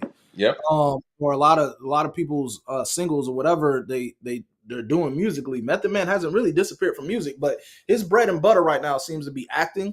And so with these guys being older, I'm like, I'm not mad at it being the last effort or whatever. I think the biggest thing that we need to award is all these guys coming together for this, not only for the tour, but for album. I mean, they just toured last year, but Meth couldn't make all dates. He was doing the Power Universe thing, and other people probably had other engagements. So for the most part, they had that, and then they had the residency in Vegas. Yep. And so, I think Wu-Tang has done all they could, and these guys are older. I'm not mad at these guys I'm actually glad they're doing the last album with, on the same scale of this tour coming out. You're getting all of them all on one. So I'm not mad at it. If it's about that time, it's about that time, but the quality of music never dies. If you make great music, no matter if you're done and you put the mic down, the great music will prevail and it'll still be around.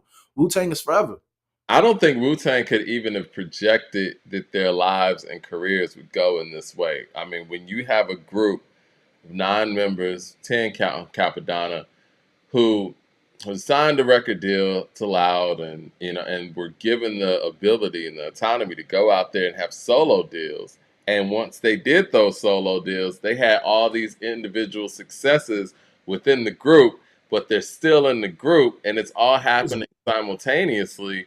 And then you get to this point in your career, and yeah, I'm Ghostface. I got all these engagements over here. I'm Raekwon. I got all these engagements over here. I'm Method Man. I got this over here. RZA's doing movies. All these dudes are doing so many different things, whether it's within music, whether it's within other points of the arts. You got people like GZA who are doing all kinds of things with education. And so it's like, to even get them in one room together is probably a task, just based on time, and that's not even counting personal lives. So Yep. I don't think that they could have even imagined that the collective would have had so many individual successes. I don't think we've ever seen anything like that in hip hop. And I'm trying to think about if we've ever seen anything like that in music where the group is still together. Even with New Edition, I always jokingly say like Wu-Tang's kind of like, The the hip hip hop. hop New Edition. But That's even fact. when New Edition was out there doing, Bell Biv DeVoe over here, Bobby Brown over here, Johnny Gill over here, it's like the group in itself, every time they got together, was more so of a reunion as opposed to still being a group. Wu-Tang never really dispersed in that way, but they still had these solo careers going on, especially between the first album and Wu-Tang Forever. And it's really remarkable that they were able to do it in that way. I mean, some people feel like RZA got burnt out in that period because he was producing so much, but it, like you said, it's timeless music. And on a tour like this, they can go out there and flex their individual talents. You can hear Ice Cream on a Wu-Tang tour, and all of these guys could be on the stage at the same time, and you could hear a GZA solo record, or a Wu-Tang song, or a Ghost solo record, or a collab record that they've done. But the problem is, or not the problem, but it's just a challenge getting everybody in the same room and getting everybody on the same stage, and they're going to give us that for the last time, I guess, as a collective. But that doesn't always mean that we're not going to see any Wu-Tang stuff performed on a stage again. I'm sure Ghost is still going to do tours. I'm sure Ray's Yeah. still going to do shows. I'm sure Meth and Red are still going to do shows. And you're going to get But some of those moments. I'm not mad at it because like a lot of these guys, they probably don't even want to tour no more. Like I said, they're getting older, man. A lot of people don't want to, think about it. Fair enough, he won millions from this lawsuit, the OMG Dolls thing. But we're just talking about Tip, that's not as old as them. That's talking about he want to put the mic down and stop touring or whatever. So like, I'm not mad at these guys doing his last thing, and that's all, man. It's just like I'm just gonna keep it a stack, man. It's I think it's warranted, and there's a lot of greats that we don't get to get last projects from them due to them passing away or them getting locked up or just other things happening health wise. Like some of these people, we don't really get last albums and the last, like sort of like a farewell tour for. So the fact that we get the majority of Wu, because like I said, we have, ODB who passed away. But the fact that we get like the biggest faction coming together once again and doing not only a project together, but going on tour together, I think is pretty dope. And your comparison was right. They are like the hip hop New Edition. The only thing aside is like they had solo things, but New Edition had a little bit more success with their branch outs than You Wu. think so? But yeah, we got Bell Biv DeVoe, Ralph had something, Johnny Gill even was a part of groups, did his own solo thing. Bobby had great solo success. I think all those efforts kind of trumps what Wu-Tang did as far as them branching out doing things outside of Method, Ray, and Ghost. I think Well, I you think don't that get if we're gonna go there, I think Johnny's Johnny. He kind of was already who he was, and they brought him in. Let me go to Johnny last. I think that Ralph's solo career was a little underwhelming based on who he was in the group. I sensitivity, shit, Bob man. Sensitivity was dope. Sensitivity was dope, but I could compare Ralph to Method Man, and I would take Method Man's solo career over Ralph's solo career. And if we're talking Bobby, the biggest of them all, that's one album. If we're being honest, but that one album had everything on it. BBD, kind of one album too. BBD was dope though. BBD was very transcendent for the 90s. I feel like TLC was a female version of BBD. I think they set the blueprint for, what we were going to see in that early 90s era. They were extremely influential. Very dope. Where you got rappers and singers in the same group. I don't feel like that happened. Well, I guess if you want to count Mike and Ronnie as rappers. But I don't think we had that really before BBD. Correct me if I'm wrong.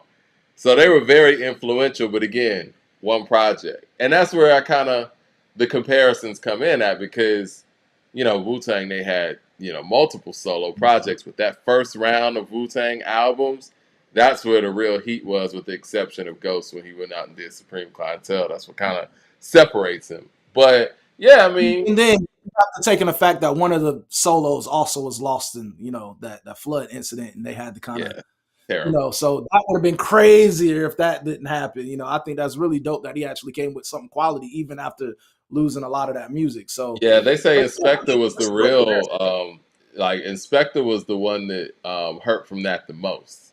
They say because his project was totally lost. I think Method Man was able to recover, even though Method Man, I guess his original album, like you said, was lost in the flood.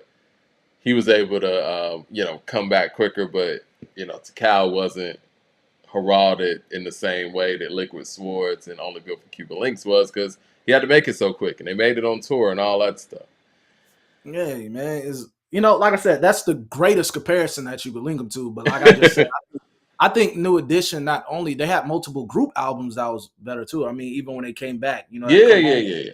So I think they had 2 albums before, like I said, but great comparison hip hop wise. I give New Edition a lot of credit in the sense where I feel like early on, Maurice Starr kind of put these kids on before they were ready, because they were young, they were still cute or whatever, and they could, kind of parade as the Jackson 5. But the fact that they grew into themselves, I give them a lot of credit for that, because when I go back and listen to Candy Girl and stuff, it's like, and if you listen to it in comparison to like ABC or something, with the Jackson 5, it's like, yeah, these kids weren't ready yet, but they knew that they could sell them. But even with that being said, they grew into themselves and actually became a great group. And you listen to that, to Can You Stand the Rain, like, I got to give New Edition a lot of credit. They really worked on their craft and became, something greater than where they started. So, yeah, I mean, because I think you got to go back and listen to Sensitivity. That was a better album than you think. I'm gonna go listen to the album. BBD had joints too. Poison is a classic. When Thought will it I see you was me. smile again? When will I see you smile again? Do me. You know what I'm saying? Like BBD Above has the Rim. nice, Yeah, BBD was a dope ass group, and the fact that they were able to break off and say, "Hey, us 3, we gonna run it," like that was really dope. Yeah, but, we not to get on a tangent. I'm on you guys too, but yeah, that was a great comparison. Actually, like, hey, shouts to you, Mike. That was a great comparison, man. It's hard to compare anybody to Wu-Tang, man. Like, even when we talk about like greatest hip hop groups of all time, I feel like once we start putting Wu-Tang in the mix, it ain't even fair anymore. The only way it's fair is if you just count straight up group projects. But if you start adding in the solo stuff, like, there's no hip hop group that actually has the great group albums and then all of those great solo albums either. I mean, even if you look at individuals like Jadakiss and Styles, and their catalogs, I don't even know if the Lox compares, because you don't have 36 Chambers in the Lox catalog, or Wu-Tang Forever in the Lox catalog, or Only Built for Cuban Links in the Lox solo catalog. It's it's something that really separates Wu-Tang from everybody else. So it's like, it's hard to even count them when you're, talking about greatest groups. But you almost have to just, like you said, like I said, compartmentalize just the group albums. We're not counting all the other stuff. If we count all the other stuff, Wu-Tang is clearly the greatest hip hop group of all time. Yeah, I mean, there's not a lot of groups that really last, man. We see all these groups like break up due to like all kind of stuff. I mean, the things that Wu went through, the personalities, all they had to manage, the business part of it. It was just so much craziness. So to see the journey and see where they got to now, man, is just Yeah, it's incredible, man. They had a I want great to see. foundation though. Their foundation was on religion, belief, and family. And those are things that I always thought that, a group like Migos were going to be able to survive through because they were family. You know what I'm saying? I don't think they had that level of strength of the foundation that, RZA was able to give the Wu-Tang guys. And RZA and GZA, I'll throw GZA in there too because, GZA is a huge part of that foundation. And they never really strayed away from that. And if they did it privately, and it never was in the media, never public. Shit, even with that situation with Method Man and his daughter's ex-boyfriend or whatever happened there, it was a moment in social media and it went away, and no one talked. That was handled internally. Nobody is mad at Meth for whatever transpired allegedly. Never He was transpired. I have yeah, no knowledge of it. I saw the yeah. story on Hot 97. And then I went back to the link and it was gone. And like, hey man, I don't know. I was like, you know what? I'm not posting this. Let me stay out of this. Yeah, Family business. And I got yeah, to give Wu Tang a lot of credit for that. And I think that is definitely the key to longevity in that. Your and seeds build with my seeds, build with her seeds. That's how we keep Wu Tang money y'all up in the family. yeah, man. It's kind of hard to even get people to come together outside of music just for them to piece Yeah. things up. So to see, like I said, to see these guys come back and still acknowledge that they still crew after this long, and even want to, because they don't have to release nothing. We could just live off whatever Wu-Tang solos and group whatever and just let that be that. But the fact that they're even coming together and give us this effort is a big thing for it. And I think it's dope for hip hop. And I think everybody should support it. If you're really a Wu-Tang fan or you really into hip hop and you want to see what they can come with at this age and at this time in their career, if you just running off just pure hip hop and a love for it, I think it deserves a listen. And we should check for it. Before we move on to the Jadakiss topic, him speaking on hip hop lacking originality currently, Yeah. I do want to put NWA's name out there. I just randomly was watching that not documentary, the biopic. It came on TV the other day. I will say NWA is a super group of individuals as well, but you know, you can't count Dr. Dre's catalog, Ice Cube's catalog, Eazy-E's catalog, and MC Ren's catalog, and then NWA's catalog. I guess it just doesn't work like that. But if you want to talk about a group full of a super team, if you will, yeah, NWA is that. And NWA is one of those few collectives that we could say is responsible for so much. If you want to talk about all the people that Dr. Dre, Ice Cube, Eazy-E are responsible for alone, like we got damn near a whole coast, including, Bone Thugs and Harmony, including Black Eyed Peas. That's Eazy-E's group. I mean, not to mention all of the people that Dr. Dre's responsible Drake credit for. for what he did. I actually don't think Easy got a lot of credit for what he was doing business wise before he passed away either, and what he was trying to line up. I mean, JJ Fad, Bone Thugs and Harmony, even like who was it, Dresta and what's the name? That was on Real Compton G's. Oh yeah. Baby, I forgot what his name is. But the people in the chat are definitely gonna help us with that one. Yeah, but he do Vlad. He used to do Vlad interviews a lot recently, but he was dope. He was on Real Compton G's. Yeah, it's gonna come to me in a second. You talking about BG Knockout? BG Knockout, yeah. So I mean, that team, that Ruthless team was actually in who he wanted to sign. Ruthless, what comes out in interviews later. I think Eazy deserves some credit what he was doing business wise too. I think he actually got faster success for what he was doing on Ruthless than what Dre did on Aftermath. Because people got to remember, for him, Aftermath was kind of like, the Aftermath album was shelved. You know what I'm saying? And he figured out he got M, and then things took course. But we have to brought Snoop back into the fold. Bringing Snoop back into the fold was important. But yes, that NWA family tree is definitely, is it's a nice one. I like it.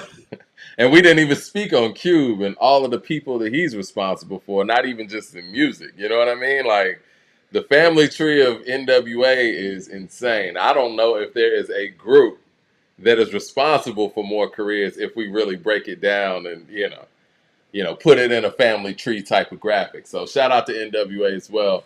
I mean, nobody really compares to the individuals in NWA and in Wu-Tang, in my personal opinion. So those two groups kind of shout out to y'all for giving me BG Knockout name. I was about to call him Baby something. I forgot what it was. But yeah, really, no, the reason why I remember, and I knew you were talking about BG Knockout doing the Vlad stuff, and I know it's a terrible way to remember. I thought about Daz's verse on What Would You Do? And he was like, fuck BG Knockout and every nigga down with him.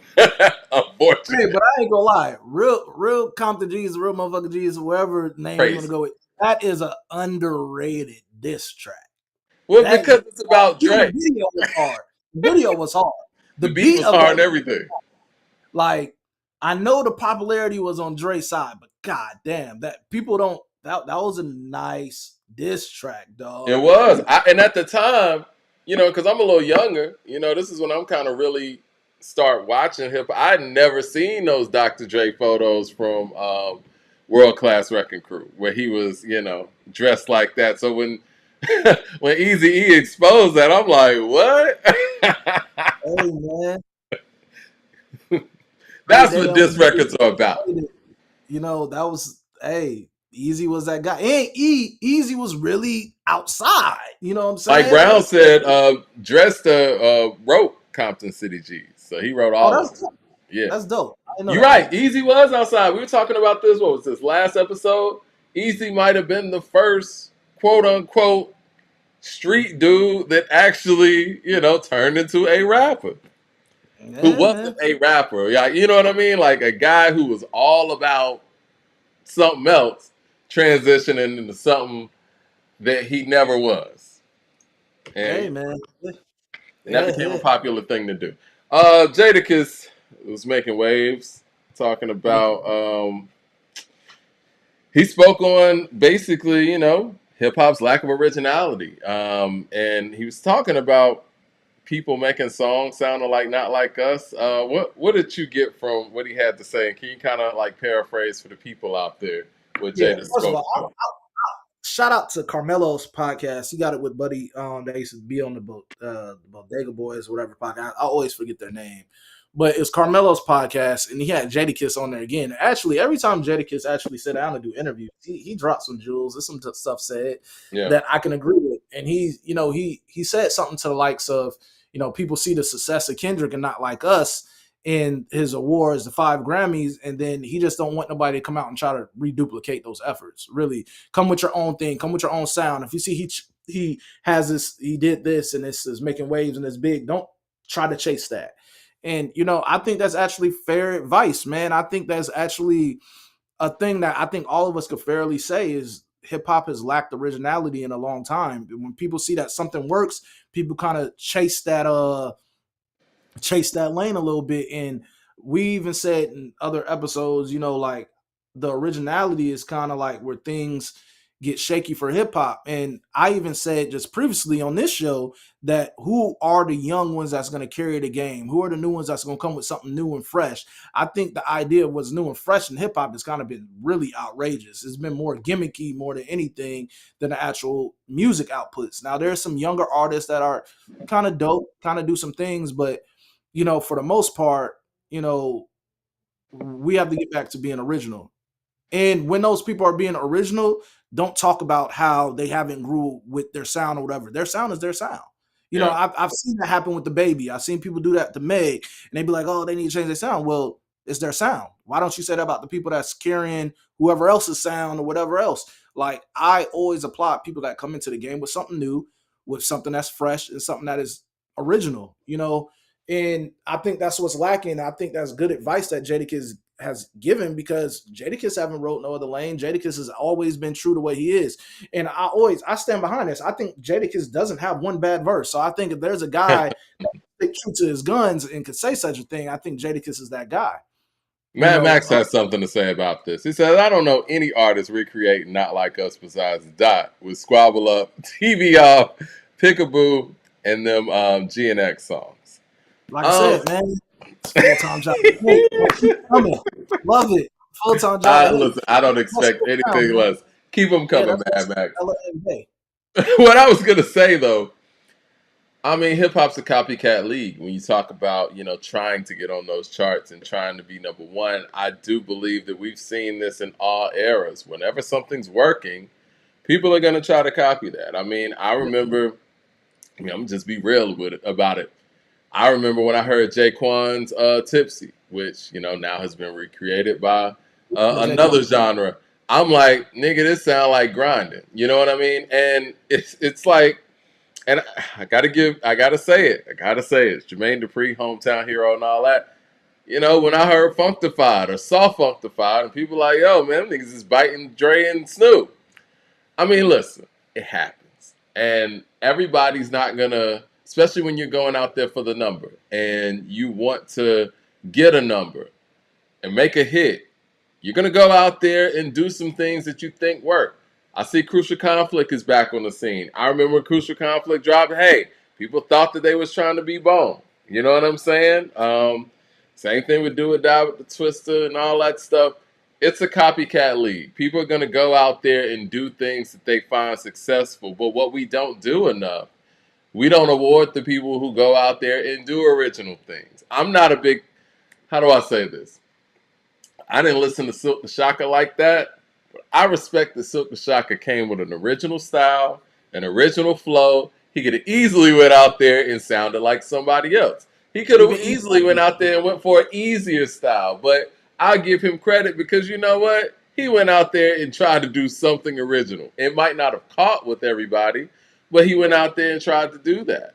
And for the people who say these things, and these are legitimate, for the JIDs of the world, are you championing them in these conversations? There are guys out there and women as well who are going out there doing some original things. So instead of actually, speaking to the possible unoriginal people out there, let's highlight the people who are being original, who aren't getting that light because they don't sound like Not Like Us. You know what I'm saying? Yeah, I mean, it's fair enough to say like, the copycats, the gimmicks, whatever, all that shit existed before, in early hip hop as far as the 90s. The only difference is we got them the hell up out of here. It was frowned upon to bite. It was frowned upon to try to sound like somebody else. Now it's kind of welcome here. When I remember doing music, or even now, you can go on YouTube right now and type in Kendrick type beats or someone like beats. When the producers start even like trying to get placements with that being the case with so and so sound and beat or so and so like beat, that's why I feel like killed hip hop a lot too. Is like I remember when producers took pride into having their own sound. Like Swiss had his own sound. Timbaland was known to have his own sound. But you remember, you're an R&B guy too. You remember when everybody started copying what Timbaland was doing?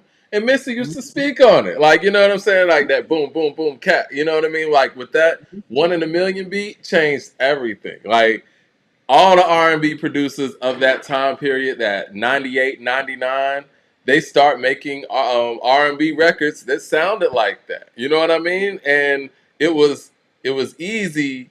Someone said like me drinking coffee. Yeah, I did have a bit of espresso here. I'm really trying to floss the cup, but whatever. Yeah. But anyway, yeah, I mean, people were copying Timbaland's style. People copied Swiss's style. It happens, unfortunately. But like I said, when somebody goes off the grid and makes something totally original, how do I say this? In Jadakiss' era specifically, Jadakiss, Fab, when these guys were making their debut, they had the same producers on every album.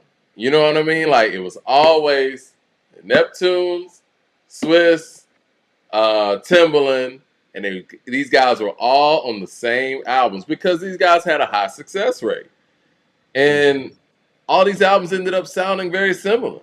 And so I don't see how that's any different either because that was one of my complaints in the early 2000s as a hip hop listener. I was like, everybody coming with their debut at that time, because this is when hip hop kind of moved away from folks having their own producer.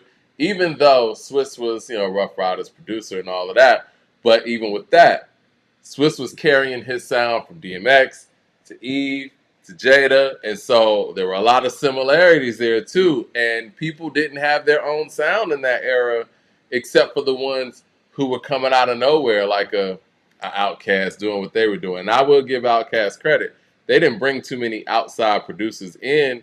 And I do believe, and I remember Dre saying things like this, it was because everything started sounding the same because everybody was working with the same folks.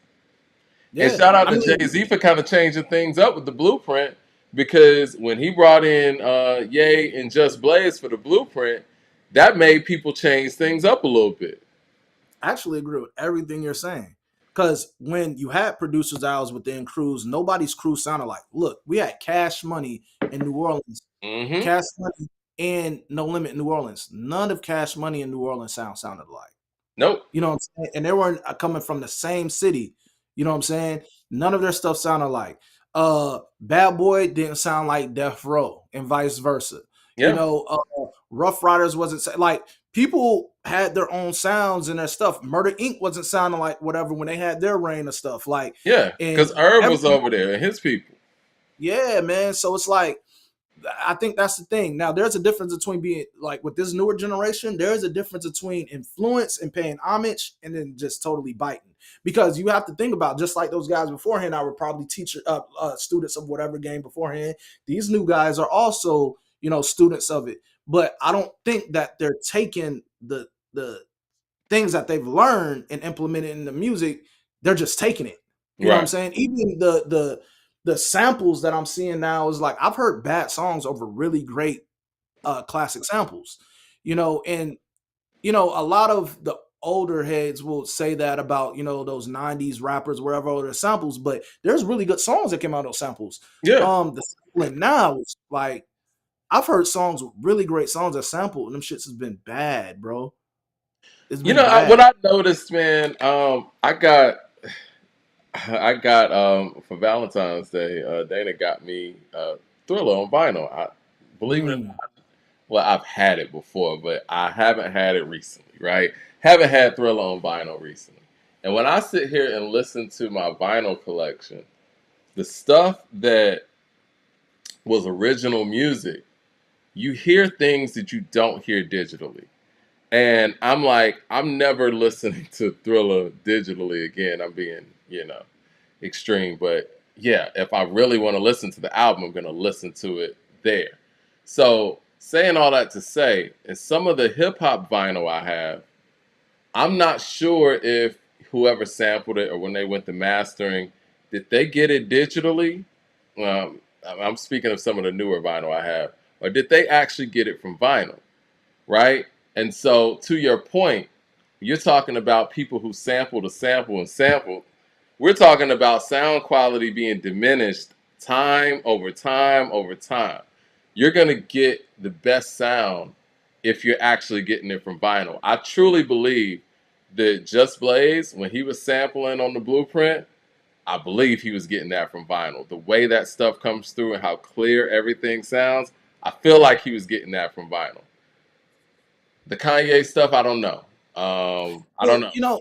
I don't But think it's a problem with the samples. I mhm. think it's a problem with the songs that's being made with the samples. Right, but the quality continues to deteriorate the more you use it. You know what I'm saying? And like you said, even with the artist, it's kind of indicative of the quality Well, that is, being recycled. well, let's think about it. Hmm. There's specific songs that we've heard reiterations of samples a Hmm. lot, and it never got bad with the quality of the sample. It was always bad due to Execution.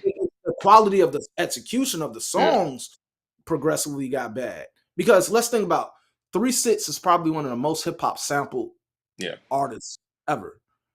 And people sometimes didn't, if you don't listen to 3 6, you don't see a lot of their samples in it. But then we think about a lot of old soul samples and stuff like that has been, resampled throughout time. It was like, that those songs are those samples necessarily bad. No, I don't think it's the sample or the sound that's bad. It's just the which way of how this art is being, conveyed is kind of bad. I think the songs are just being poor. For example, case in point, and I hate to use this because I like her. Cardi just did a new joint with Party Fontaine. They sampled Lights, Camera, Action, and no, not Lights, Camera, Action. They sampled one of your favorite Nas songs, Made You Look, and something else. And I heard the song and I'm like, that's not it. Great beat. That's great beat. If you get somebody that can come out and make a real hit. Yeah. But execution on there wasn't there. So like I said, it's not more so the production, it's the people that are just making poor songs over good samples. Well, the creativity kind of takes a hit too, because even when you look at Made You Look as a sample in itself, him being oh my God, guys, this only happens when we're live. Salam Remy. Salam Remy sampling, that go-go, not the go-go sample. Oh my God, it's the bongo sample. Anyway, it's a sample that we've heard a million times. The way they flipped it, and I believe the way that it was so original how the sample was even attained and how it was executed. I feel like when you take away that part of the process, then it's like, okay, well, this doesn't feel original anymore. There's a level of creativity when it comes to actually sampling, even if it does come from another record. You're going deep into a record and actually taking maybe an obscure part of that record, or you're taking a part of a record and you're flipping that. And then when you don't do that, it's almost like the creativity on that level is drained, and then you have an artist who might not be as creative as the original trying to, at that point, recreate what we just heard. You know what I mean? Like, even though Made You Look was sampled, it was new and fresh because of what they did to it. Now, when you're sampling what we heard on Made You Look, or if you've heard the Amy Winehouse version of that track when she was working with Salam Remy, it's like you're competing against that now, and it's like, okay, well, either you're going to do something super amazing here, or the creativity's already just taken out of the room. I mean, I want to say this too, because to Jadakiss' point, I want to get back to that. Hold your thought. What would happen in Jadakiss' era is DJ Mustard would just be on a whole bunch of people's albums making beats that sound like just like that, not like us. That's what was happening in the 2000s. If somebody had a hit, and we could look at the Neptunes, they're going to enlist your services to say, yo, make us one of those hits like Shake It Fast or Give It To Me. Because that's what was happening. Yeah, but fair enough. I don't think it's bad. It's a difference between somebody wanting to work with the hottest producer or running to the hottest producer to try to recreate what their success was from it. Right. I think there's a difference. When people were saying then, oh, give me one that's like a hit like so-and-so, I don't think they were necessarily talking about the same realm of song as opposed to, oh, this is it. Make me a hit. You don't make this one a hit. Make me a hit. I think that was more so to play. I just think like now, man, it's just like, first of all, the producers need to step their game up. That's number one.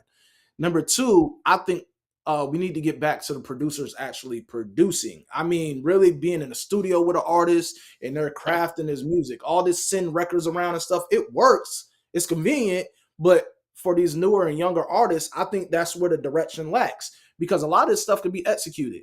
Like, even when we think about samples, it's not just the sound of like a part of a song and lyrics or a certain part. We're talking about musically, some points of, think about how many times you've heard this sound right here. How many times have you heard that? Are you talking about don't look any further? That sample? Come on, man. Like, it's like that song that it has been used so many times and it's been executed every single time. Yeah. So that's my point of the quality of the sample is not lost or is diluted. I have nothing against the samples. And the only reason why is it creates a nostalgia and it gets us to appreciate what was once there. I remember when I was a kid and I didn't really, I was really young and I couldn't get the idea of samples. So my mom, she was playing some hip hop and I was like, and she was playing the original version. I'm like, that's not whatever, that's Tupac. And she was like, No, Right. this is, like you hear that Yeah. as a kid.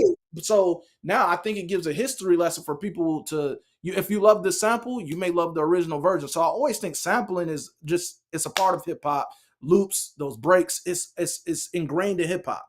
I just think it's being executed poorly, and I think the direction of how artists are working on these songs, it needs to be go back to being more of a cohesive effort, having a producer in there that's guiding them.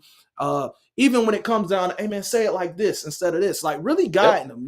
When you hear people talk about being in a studio with Dre and how he's a perfectionist and how he's doing, I think we need to really get back to producers kind of being a guidance for rappers when crafting songs. You're right. And you said something there, and I think that is where hip hop really started to take a turn sonically for the worse. Because again, back in the day and all these efforts that we love so much, the producer was damn near in the group.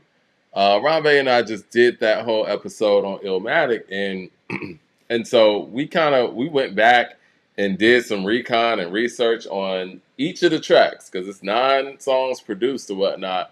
We did skip over the research for Represent, which we're gonna clean that up too because DJ Premier actually did a whole episode on Represent, and I didn't even think there was any research out there for Represent. But saying all that to say, each of those songs, the producer and the artist were there making those records. I mean, Life's a Bitch, LES is Nas's guy. They worked together on that. New York State of Mind, Nas was there when Premier put that together. Great The sample on World Is Illmatic. Yours, he picked that with Pete Rock. They crafted the hook and all that stuff together. Large Professor with Halftime. Well, he wasn't there when he made the beat. I think Busta Rhymes was there when he made the beat. Heard it, couldn't do nothing with it. Nas heard it or whatever. You know what I mean? Like they're still working together on it. It's not people sending things because they didn't have the technology to do that. But we see the synergy and the quality that comes from producers and artists actually working together. It's proven. And I can tell that there's a lack of quality when that synergy is gone because the producer is a creative too, and they have some ideas on, people feeding off of each other. When you lose that ability to feed off of one another, it makes the track hollow, and we hear that part is missing. I think you nailed it on the head right there. That's the biggest problem with hip hop right now is the fact that producers and artists aren't working together in the same space anymore.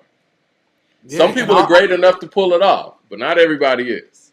Yeah, and then with the era that we're in the hip hop, they consider new and fresh something that's really outlandish, Yeah. and it doesn't have to be, because I just remember as a kid the pushback that people were giving Puffy for his samplings and the Hitmen and all that when they were doing things for the samples, sounds from the 80s now doesn't sound so crazy. People were really hating Puff for that, but they was being executed so well with Biggie over Juicy and stuff like that, right? And people thought it was like a cheat code, and it is. People were hating. Let's keep it real. People were hating.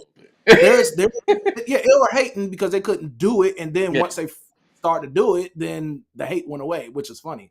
Like I said, hating is a full-time job. It exists in every era. I mean, Puffy had the resources to be able to clear any sample, and I think that some people felt like, hey man, I can't do that. I can't execute it on the way that Biggie is or whatever. So they cheating, But there is a cheat code in it because if you get the nostalgia part of it, we're gonna rock with it just because we like the original. But if you could put those points together and execute, we love it even more. That's what's happening. It's that split. People, I think there's still a level of creativity to having Biggie on the Juicy Fruit beat. I think there's a level of creativity there. Hell yeah, it was perfect. It was perfect. Biggie on the Stay With Me, the Stay With Me sample from DeBarge. Like that shit is crazy when you think about it. Yeah, like Biggie said, man, I was grimy in the early '90s, far behind me. Yeah. So it's like it's about the execution. These producers and artists need to get back in there working together. People owning and pushing their sound further, and just really want to be innovative and think about not what music is, what you're trying to do for now, but what do you want your career to look like from 3 to 5 years from now? Yeah. And that's a lot of these artists. They weren't thinking about, you know, it's easy to say now because hip hop is only 50 years old, right? It's 50 years old. And we're talking about the evolution of what we got here. We still got plenty of time to go. Yeah. And when I'm looking at it, and it's just like, what do we frown upon before we start to love it? Well, anything new. Anybody who went and took that risk wasn't loved at first. Yeah. And then it started to grow. I wish I could say that about this era. It's like, man, I wonder what do we shit on that we love now. I don't get that from this past era at all. I just feel like the music has been bad. It's been poor writing. It's been poor producer and artist work together for the most part. And that's why you have certain artists that stand out with sticking to their stuff, is because you have a bunch of mini me's and Mr. Me Too's, and then you have people that are doing their own thing. And I mean, in a certain way, you know, if we were to just keep it to the double XL freshman covers and we look at the quality of what was there and we see how it diluted, that gives you a tell of where music has went. And we just really need to get back to it. New and fresh doesn't need to be insane and outrageous or whatever. Even if you are going to be insane, outrageous, because that's what they said Busta Rhymes and stuff was when he came out, or Missy. But you still have to give the quality. If your gimmick overweighs the quality of what you're putting out, then what was all that for? It got the eyes on you, but now it's time for you to deliver. A lot of these artists not delivering. And it's unfortunate because when you look at a lot of these newer artists, when they originally tried to come out, originally tried to get on, they did not sound even an ounce of what they sound like now. Future, well, I think a lot of artists view music as a gateway to something else. And that's the problem too. And you got to want to be great at this. I don't think that people come in this anymore with the notion of, I want to be great at this. I want to be the greatest at this, the music thing. They look at it as like, okay, well, here's my plan. Let me get on with this music and shit, I'm going to go do whatever else gets me attention and whatever that this music is actually going to get attention for. And I think that they spend more time on the social media aspect of it all. And I hate to sound like a get off my lawn or whatever, but I know when we were interviewing A&R, an A&R out there, and he was just talking about the fact that artists have to think about so many other things, and the music ends up being the last thing at this point. And it sounds like the music's the last thing. And at the end of the day, the listener and the fan, the music fan, is the one that loses. And again, I'm not trying to, glaze the whole Kendrick thing, but we gotta appreciate when somebody actually puts in the work in their stage shows, in their performance. And he didn't just wake up and have the breath control that he had out there on that stage. Like, he worked at that. And we got to give credit where credit's due when somebody's actually putting together a stage show like Doche did on the Grammy stage. Like, that was an incredible stage show. Hopefully that sets a standard for artists who aspire to be great and gives them something to achieve, like something to look up to say, look, I want to be that. I want to be that great, because they really don't have a lot to look at on a grand stage when it comes to that level of quality and that level of work ethic.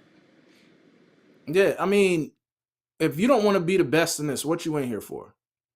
What are you here for? Yeah. You know what I'm saying? Like, what are you here for? For attention, like, right? I remember hip hop was always about wanting to be the best, bro. Like, who's the best? Even with the crews, we are the better crew. Rockefeller, we the better crew. We better than your crew, whatever. G-Unit, we better. We ready to dominate. Bad Boy, we doing our No Limit. The Cash Money Click. All of them. There's so many people that just wanted to wear that crown. Now I see people like, oh, well, you can have that. I'm going to do so-and-so over here until I can maneuver and parlay that into somewhere else. Yeah, you're right. Yeah. When it starts becoming a thing that people look at as a step stool or something that is not about wanting to be the best or whatever, I mean, you get a lot of bullshit. And within that, I mean, there's always bullshit on every era, but there's abundance of bullshit now than it is of quality, and it shows. I mean, think about it. We're going into March, and how many hip-hop mainstream albums have dropped? Put it like that. Let's take that back. Not even hip hop mainstream. How many hip hop albums have dropped that people gave a damn about? Well, that's the odd thing, right? Like, Westside Gunn dropped 12, and I don't know if it's because we're accustomed to certain people dropping so frequently that the frequency of certain releases just doesn't hit the same. Because I listened to 12, I thought the shit was dope. I think it started off extremely strong. Stove God Cook is killing on there, you know, especially at the front part of the album. But then the production kind of changes a little bit. You know, I didn't really love the screwed and chop thing, and everybody's spitting on there. Even Westside, you know, some people critique Westside on his own stuff a lot of the times, where he's more of a curator than a rapper on his stuff, and he's kind of facilitated to the guys around him. But he's spitting on there, and I think that we've come accustomed to certain people dropping so frequently that and dropping consistently, and even in that consistency, dropping in a similar way where they're not giving us a lot of different looks, so we almost know what to expect. Then it kind of loses its intensity. Um, we just talked about the fact that J. Cole dropped last year, but it feels like he didn't drop last year. I don't know if that is just.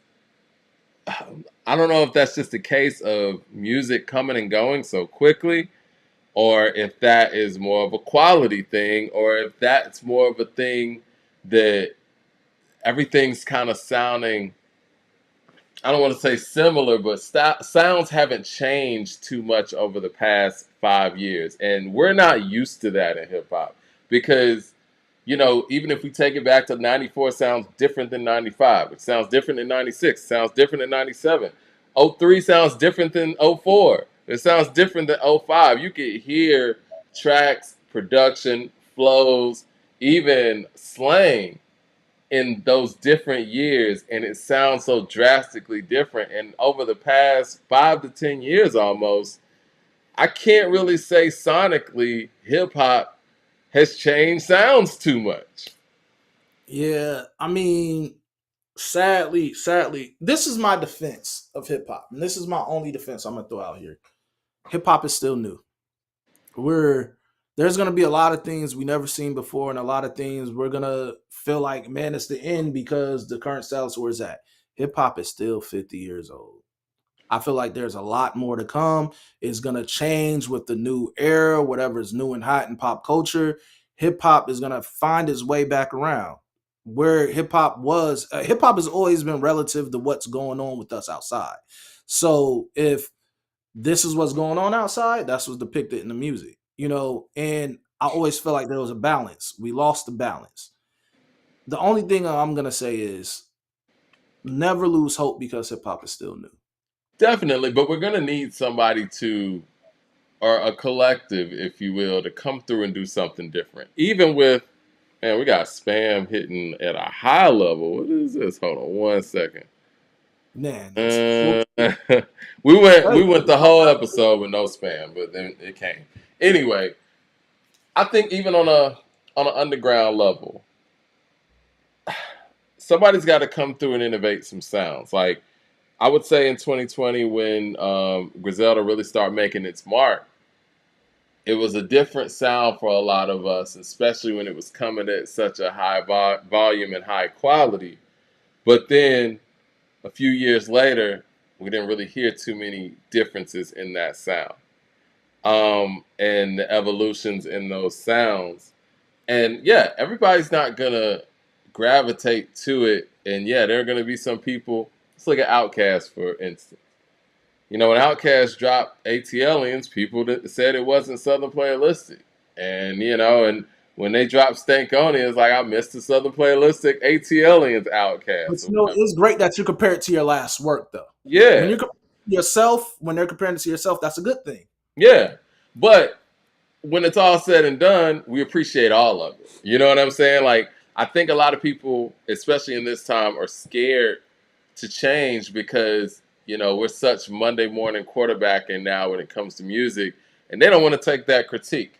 They don't want to take that initial critique of, oh, well, you know, this wasn't hitting like this project. But unfortunately, what the critique is going to be otherwise is this sounds just like that sound.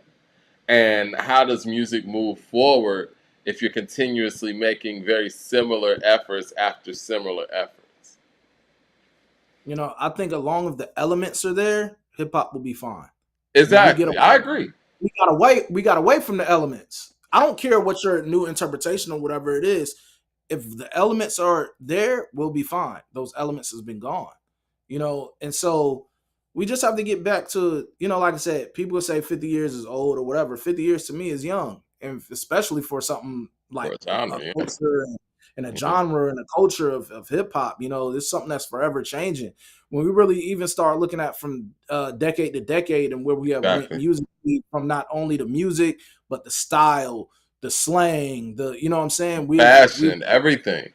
I'm saying it's like we're still new. Give it some time. Give I it some just time. feel like this era, and hopefully I'm not coming from a old man place with it, but I feel like I said, this past 10 years, there's been a lot less changing and evolving than it was in previous decades. Like you could hear a song and say, that's 2010, that's 2012, that's '03, and that's not a bad thing. Just like how you used to be able to hear somebody rhyme and say, okay, well, they're probably from this region and that region.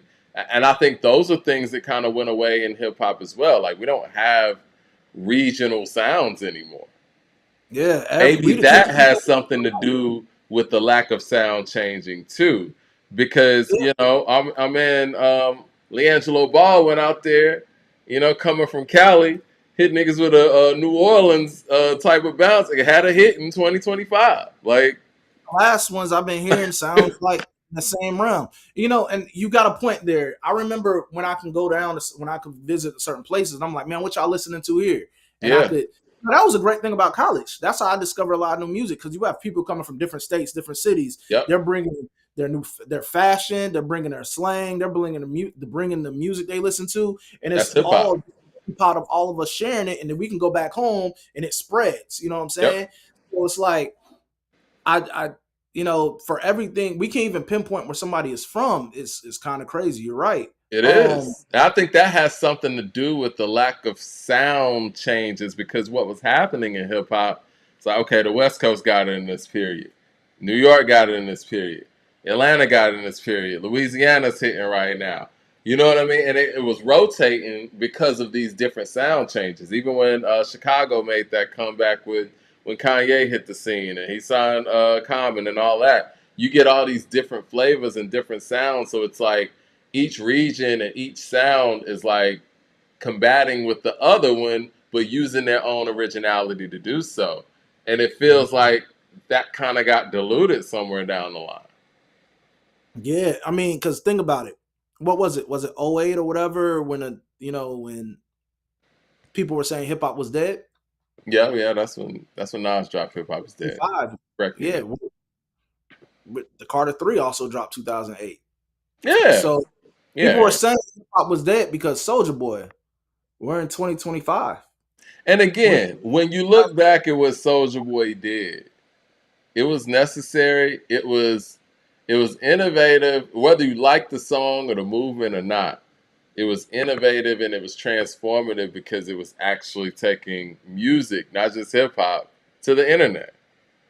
Now, one could just for people argue who if that was good or yeah. bad, but Yeah. but at the same time, he made that step forward, and what you do with it from there is on you. Right. Right. And somebody was going to make that break, and he just happened to be the person in it. I mean, like, Soldier Boy is going to be in the history books for it, period. He did that. And Yeah. even if you talk about the dance crazes and things like that, like, it's nothing more hip hop than, coming up with your own dances and shit. Like, that's stuff from the '80s, man. And I don't know, somewhere down the line, hip hop got too cool to dance, but he brought that back. He brought that back without even knowing what he was bringing back. That's hip hop. So it's like when like I said, hip hop was dead, and that was the narrative. And then think about how many years later, well, who did we get in the 2010s? It was very much alive. And Yeah, so, like I said, man, we're gonna hit with anything that's last as long as it has. We're gonna hit bumps. We're gonna hit parts where it's just seem dull, and then there's gonna be a resurgence. It's always gonna fall flat before you get the resurgence. Let's wait for the resurgence. I'm telling it's you. coming. It's Um, coming. and if it doesn't get there, then hell, it will be something new and fresh as far as a genre that will arise that people will like. But like I said, man, to say hip hop is dead, that's like saying something that we embody every day is dead, because hip hop goes beyond music. Hip hop is us, the way we talk, the way we dress, everything that we do as far as us is hip hop or how we carry ourselves. So when you say hip hop is dead, that's a big statement being made because the influence is so much more bigger than music now. When those artists in those early years were doing hip hop, again, nobody knew hip hop would take it this far. Nobody knew, and that's the thing that we're dealing with. Nobody knew hip hop was going to go this far. Nobody knew that their career was going to go this long. So we're dealing with just the growing pains right now. That's really what it is.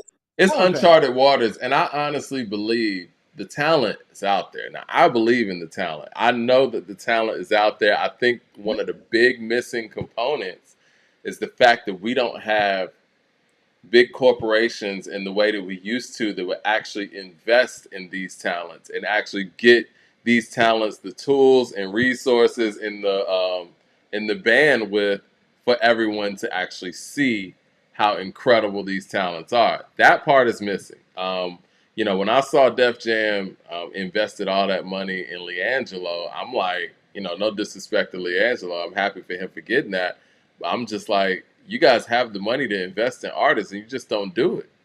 They just don't do that anymore. They sit here and make artists go out there and burn through their own money or get whatever money they have, however they get it, to prove that they have a working model, and then they go back and say, okay, now we'll support it. But at that point, the product has been diluted. You know what I'm saying? Like, that person can't.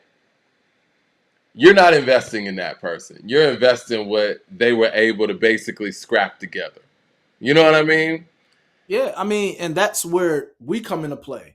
When everybody is saying how bad something is how bad something sucks or whatever, where's the good? Where are you guys to say that? Like I always say, even outside life, outside of hip hop, whatever, if you're coming with a lot of problems with no solution, you're just a complainer. Yep. So what is your resolution? What is your thing? If something sucks, then what is great to you? And you should put that to the forefront. The most effort that you're giving or saying something sucks will tell me what is better. And prove that it's better. Present it to us, and if it's dope, we'll praise it. And that's really what the thing is. It's like we know that there's dope artists that exist in our own cities and stuff. Yeah. But if we're not bigging them up and we're so busy talking about what sucks, then we're doing them a disservice. You're right. And like I said, those artists need that light. Exactly. We got to big up the stuff that has a talent there, whatever, instead of talking about what's so bad. Because what does that help? That's not furthering anything. You're right. So and I think we all get lost. I mean, because that was the reason why, I was so passionate about building the Recording Hip Hop in the first place, to actually create an outlet that was going to, just be a straight channel for the artists to the fans. You know what I mean? Because at that time, it really wasn't much that was out there doing that. And sometimes, we get caught in having to actually cover some of the big people, but we need to balance that out with some of the people who are putting together quality material as well, and not let those things go to the wayside because they're not on Billboard and they're not doing these numbers and this and that. And bring soundtracks back too. Bring soundtracks back. We need movie soundtracks again. Facts. I mean, that was so important. Oh my God! Like, even from just hip hop and R&B, like, if we're thinking about overall, just like black movie soundtracks, I mean, we have some greats. But if we talk about hip hop soundtracks, we have some great hip hop soundtracks. Like, I think I have like at least a top 10 in no order that I keep in the tuck, and it's like, yeah, the thing about the selling point for music is overseeding, where we were. Because now, like I said, we didn't think hip hop was going to take it this far. We didn't know it was going to be on the internet, that it was going to be as big as how it's used and commercialized today. Back then, they were trying to get music through on soundtracks to get heard or big up the artist or whatever. And that was a testing ground for a lot of new artists too. And we're talking about new artists. I mean, that was a testing ground for Outkast. Yeah. Exactly. So it was a compilation, but yeah. There's a lot of great albums or a lot of great songs or a lot of great artists we got to discover through soundtracks. Let's talk about it. Yeah. What do you think is the greatest hip hop soundtrack song of all time? Ooh. And I guess I got to qualify that by, I guess what makes a great soundtrack song, if you will. I mean, I know Coolio's Gangsta's Paradise was big. That might be one of the biggest. I don't think it's the best. It's just crazy. I do not like listening to that song now. I hate when that song come on. Like when I'm listening to Sirius FM and I'm listening to the old hip hop channels that come on, I turn it. I don't know why I don't like that song They right now. played that song in the ground. They I played don't it so I don't listen good. to it because of Yeah, the man. summer of '95 or whenever that shit came out. MTV played that video every second. I was Oh like, man. man, too much. Somebody said one of my favorite ones in the chat, and I gotta show love to it. Tupac Pain, man, That's a from great above one. the rim. Oh my That's a God. Just that beat alone. When you hear never chill. take my time. Yeah, yeah, yeah. Yeah, Yes. man. That's one of my favorite Tupac songs, period, man. Like, and that's I saying have a a lot. lot of ones over that, but that's a great one. That's a great one. That Above the Rim soundtrack is actually in my top 10. That's in my top 10. Off Um, top, without thinking about it too tough, I think Regulate, speaking of Above the Rim, I think of the Rim. Regulate from Warren G and Nate Dogg could possibly be the greatest soundtrack song of all time. But Yeah. I guess I gotta I mean, qualify it too, where it's like, does the artist have to speak about does the artist have to speak in the theme of the movie for it to be an all-time great? I see Straight Menace in the chat from MCA. that was dope on that project too. I like it. But I don't know, man. I think as long as it's a dope song, man, because I've heard dope songs on soundtracks that is R&B and hip hop. Because Boomerang has one of the best black movie soundtracks ever. Man, the work that Boomerang was amazing. Babyface did as a writer on Yeah, that shit, that Boomerang was Blatant X is amazing. crazy. Life soundtrack amazing. The Baby Boy soundtrack amazing. Like there's a lot of the Nutty Professor soundtrack amazing. Like there was a lot of ones that came out of there, but I can't give you one. I can't give you like my favorite song or my favorite. I have a top 10 of Okay. favorite soundtracks, no order, but Ben's or Beam was my favorite Outkast song. So that's up there. And Know the Ledge from Eric B Juice and was. Rakim. Crazy record. Oh yeah, Somebody said Afro when Puffs. That's Puffs was above the rim again. Let's yeah. just give above the rim number one. Let's see your top I'm telling you. All right, my top 10 order because when we were talking about this earlier, I made my list just off the top of my dome from what I remember. Okay. On no particular list, I got Murder Was the Case. Remember, we got Murder Was the Case from that. We got Natural Born Killers with Ice Cube from there. What Would You Do is on there too. Yeah. Yeah, you know what I'm saying? There's some joints on there. We got like I said, no particular order. This is not, you could move these however you want. Okay. Got the Black Panther soundtrack. You know, that was I love that. I had that. Yeah, we had the Black Panther soundtrack. I got Belly. I think Belly was dope. That has Tommy's theme, Grand Wait Finale, a minute, yeah. Story to Tell by Ty. Come on, Belly was amazing. Time out. I want to stop there. Tommy's theme is crazy. One of the best of all time. What's There's that? a lot of tracks. There's a lot of dope crew records. Yeah, like Crew Love. Posse Cuts, that we will say. Posse Cuts. That was one of them. Tommy's theme is one of them. Yes. Man, the back and forth with Jadakiss and Styles, man. Oh my God. I put that up there with Reservoir Dogs and Banned from TV and things like that. I put that up there with it. Tommy's theme definitely was dope. And I'm not even a Made Man fan like that, but Tommy's theme. They were dope on that. I got Benzino. They were dope on that. They were crazy on there. Yeah. Tommy's theme. But I got I got Murder Was a Case, Black Panther, Belly. I got Above the Rim, of course. I got Get Rich or Die Trying because we got Head, we got Hustler's Ambition, Window Shopper. We got all that on there. I got Backstage. Now Backstage was like a concert. A concert movie, but it was a mixtape that came from it. I guess we consider an album. It was a DJ Clue joint. That's when I first heard Fabulous.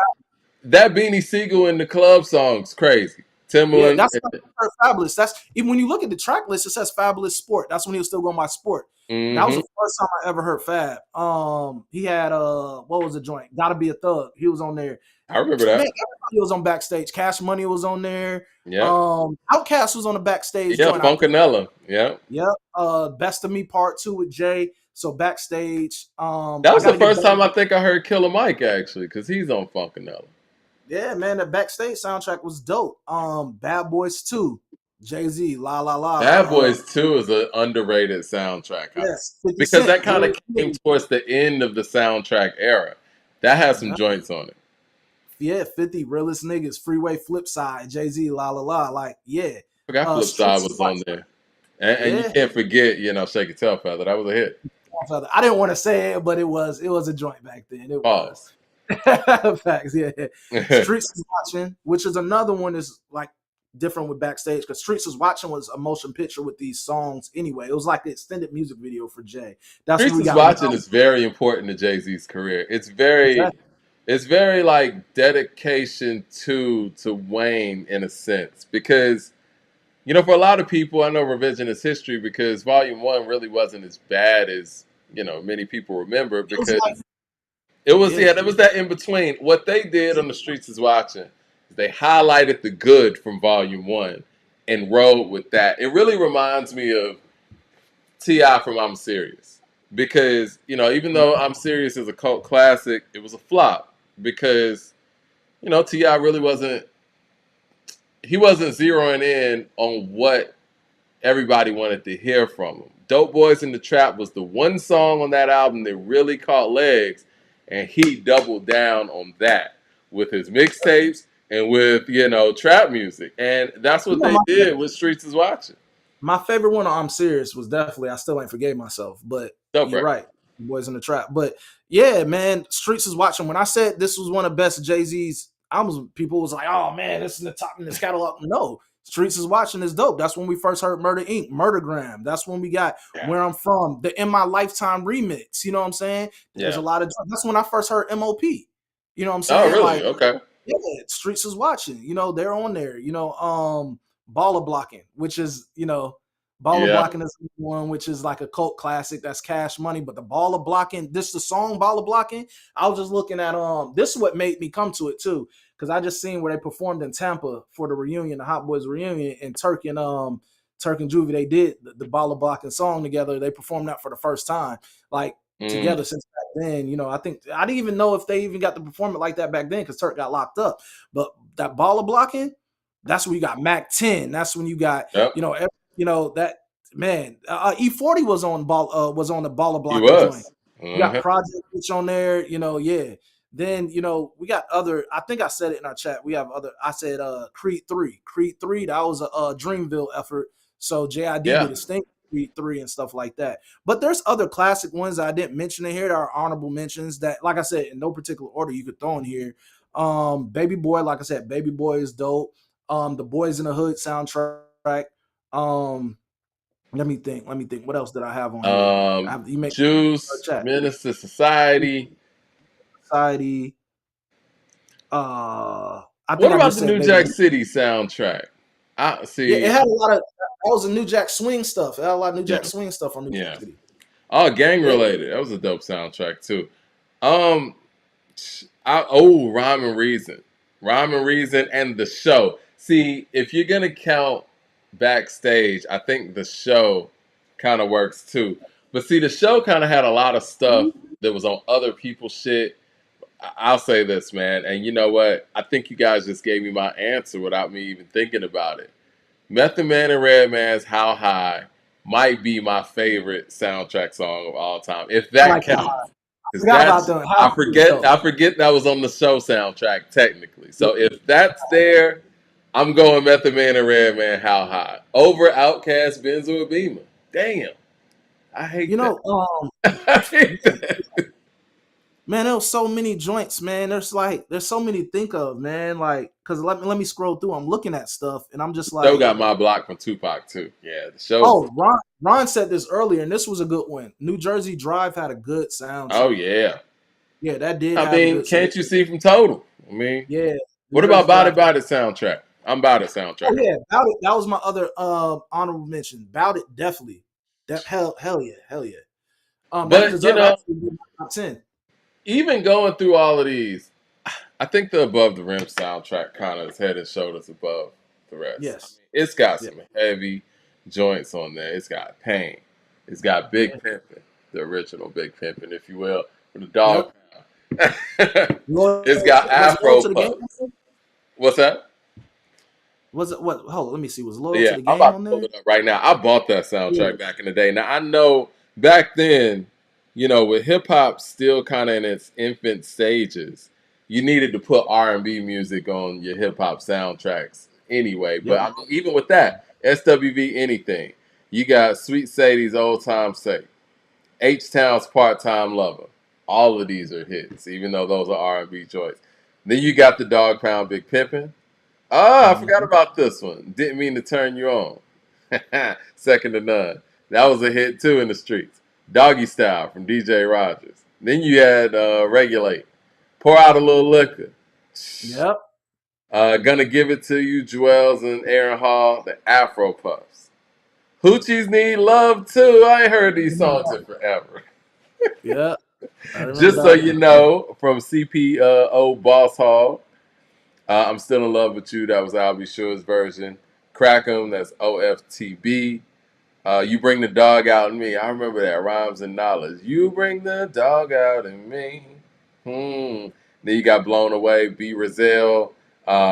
It's Not Deep Enough. Wells. You got Dog Pound for Life. The Dog Pound. Pain from Tupac featuring Stretch. Man, this had a lot of stuff on it. Loyalty to the Game. Tupac featuring Stretch. Yeah, man. I Yeah, don't I'm know. looking at see what Some people are hits ain't saying, man. a lot Put of your stuff filler, in the but chat. a lot of What you hits. guys? What's that? Go ahead. My bad. I want them to go to. I want to go to the chats. I want to see what they're saying. What was their favorites too? I want to know what you guys' favorites are. Make me want to go revisit some stuff. I seen somebody put man, what was the other one? Like somebody put something in here that was pretty dope. I see Minister Society in here. Set It 8 Off Mile was a good soundtrack. soundtrack. 8 Mile was a good soundtrack. Ob Trice was doing this thing on that. What all was on the Set It Off soundtrack? Because for me, I remember In Bones Vogue, Harmony for the most. I'm gonna pull uh, that up because I feel the like In I'm Vogue. missing something. Set It Off because I remember Bones' song really dominated that. Set It Off soundtrack. Let's go through this. In Vogue was like the lead single on there. Oh yeah, the In Vogue record. Yeah. So we got Set It Off, Queen Latifah, and Organized Noise. I don't even remember that record. So I'm tripping. I don't I know really. this I for Lil ain't gonna Space. lie, that's something I may go back and visit. I don't really remember the Set It Off soundtrack like that. So Missing You with Brandy, Tamia, Gladys Knight, and Shaka Khan. Ooh, Yeah, yeah. Don't Let Go, In Vogue. Days of Our Lives, Boom. That was the hip hop what I remember. Live to Regret, Busta Rhymes. I don't remember that. Sex is on My Mind. Who was this? Blue Light, Angel, Simply Red, Name Calling, Queen Latifah, Angelic Wars, Goody Mob featuring Cool Breeze and Backbone. I remember that. Yeah, I don't remember a lot of these records. Come On, Billy Lawrence featuring MC Light. I need to go back and listen to the soundtrack. Let It Go, Ray J. I'm like, Is that's that the actually Ray kind of J? cool. Hey Joe, Seal. Oh, Space Jam. Space Jam got Oh, some joints. Yeah, Space Jam was dope. Space Jam No. Before we go, I got to pull up this Space Jam because I remember. was dope, man. I Believe I Could Fly, man. The hit 'em low, hit 'em high. Incredible record. That was So this my is what joint. the Space Jam soundtrack looks like. You got Fly 95 Like South an was in Eagle. there. Fly Like an Eagle from Seal. Oh That's yeah, a huge one. Fly Like an Eagle was Sure. there. Coolio, Space Jams, Quad City DJs. I Believe I Can Mhm. Fly, R. Kelly. Hit 'em High is what I'm thinking about. Yeah, Real, Busta Rhymes, Coolio, LL Cool J, and Method Man. I Found My Smile Again, D'Angelo. For You I Will, Monica. That's a big one too. yeah, yep. Upside Down with Salt and Pepper. Let's see. Basketball Jones, Barry White and Chris Rock. I Turn to You, All for One. All of My Days, R. Kelly, featuring Changing Faces.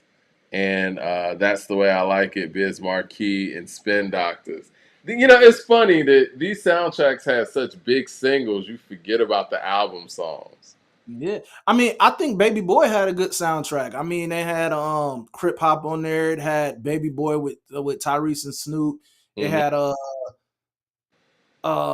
what's the other one? The joint with LeChat and Project Pat. Mm. It's Oh, my baby mama. I'm on Yeah, child support. Give the I forgot that yeah, was on that soundtrack. it had that. Oh, classic R&B joint. This is on my late night playlist. You get some, get your lady So, whatever. yeah, It yeah. has right on there. The straight fucking record is on Baby Boy. That was my Ah, yeah. That's that slow High joint. School High soundtrack. It's a good Ooh, one yeah, too. yeah. See Tales from the Hood soundtrack. I pulled that up. Yeah, man. These soundtracks have some singles to it, but I think that Above the Rim kind of stands above the rest. Above the Rim, Let me look up the Juice soundtrack real quick before we go.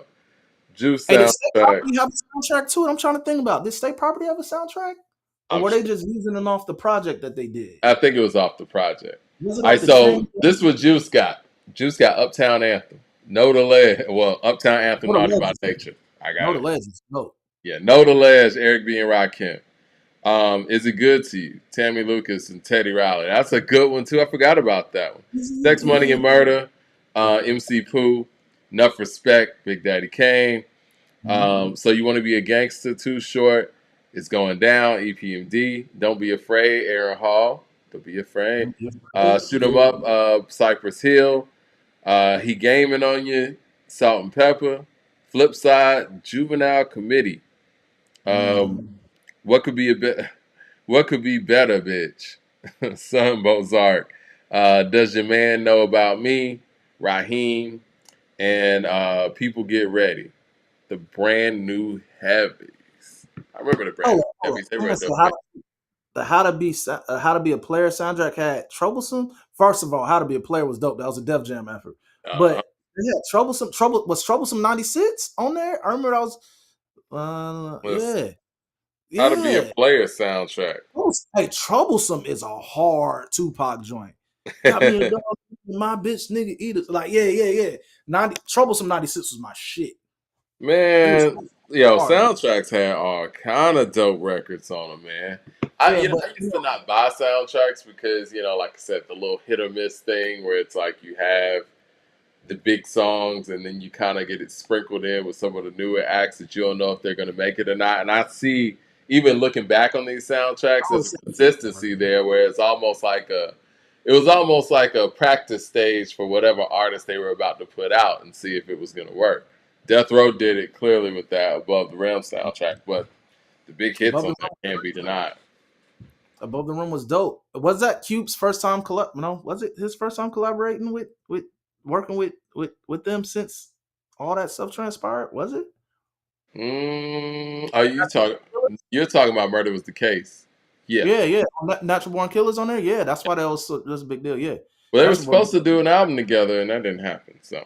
Yeah, but like did I say Life? Life. I know now we're just talking about overall soundtracks, but Life was a good soundtrack. You got Maxwell out of there. You got Casey and JoJo.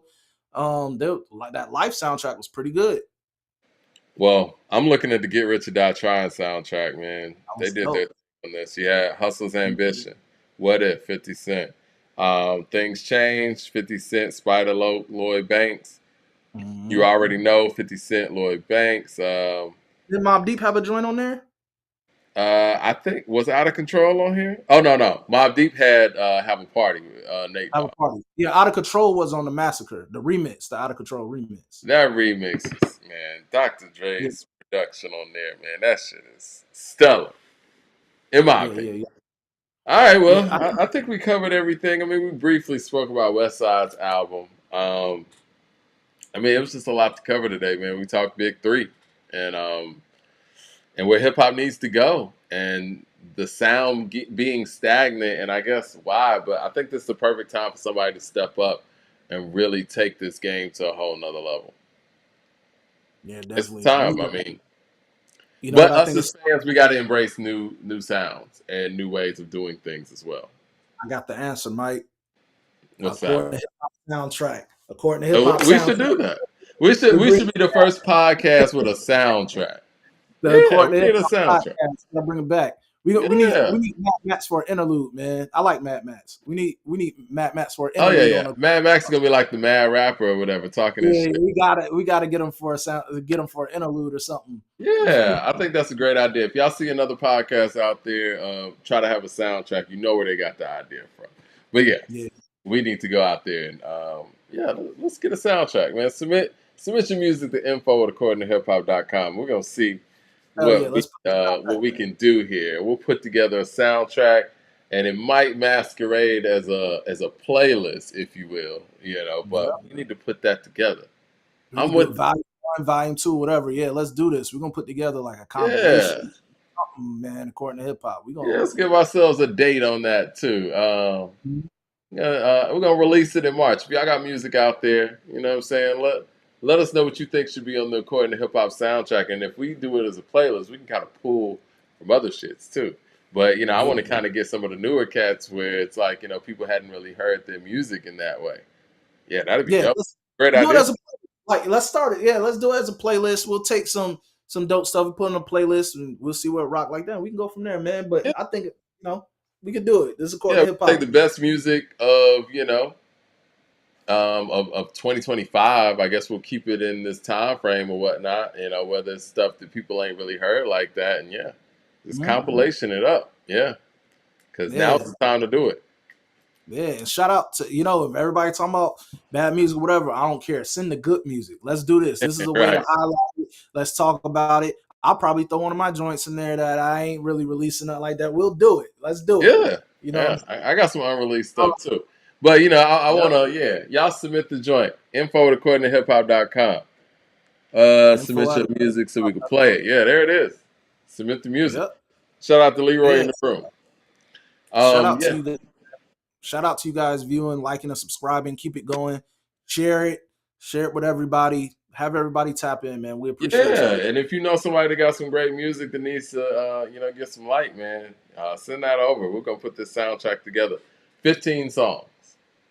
15 songs. Shout out to Super in the chat too, man. Y'all here like and subscribe, man. We appreciate y'all checking in with us, man. It was a great show. This was fun. Keep the fun going. Yes, sir.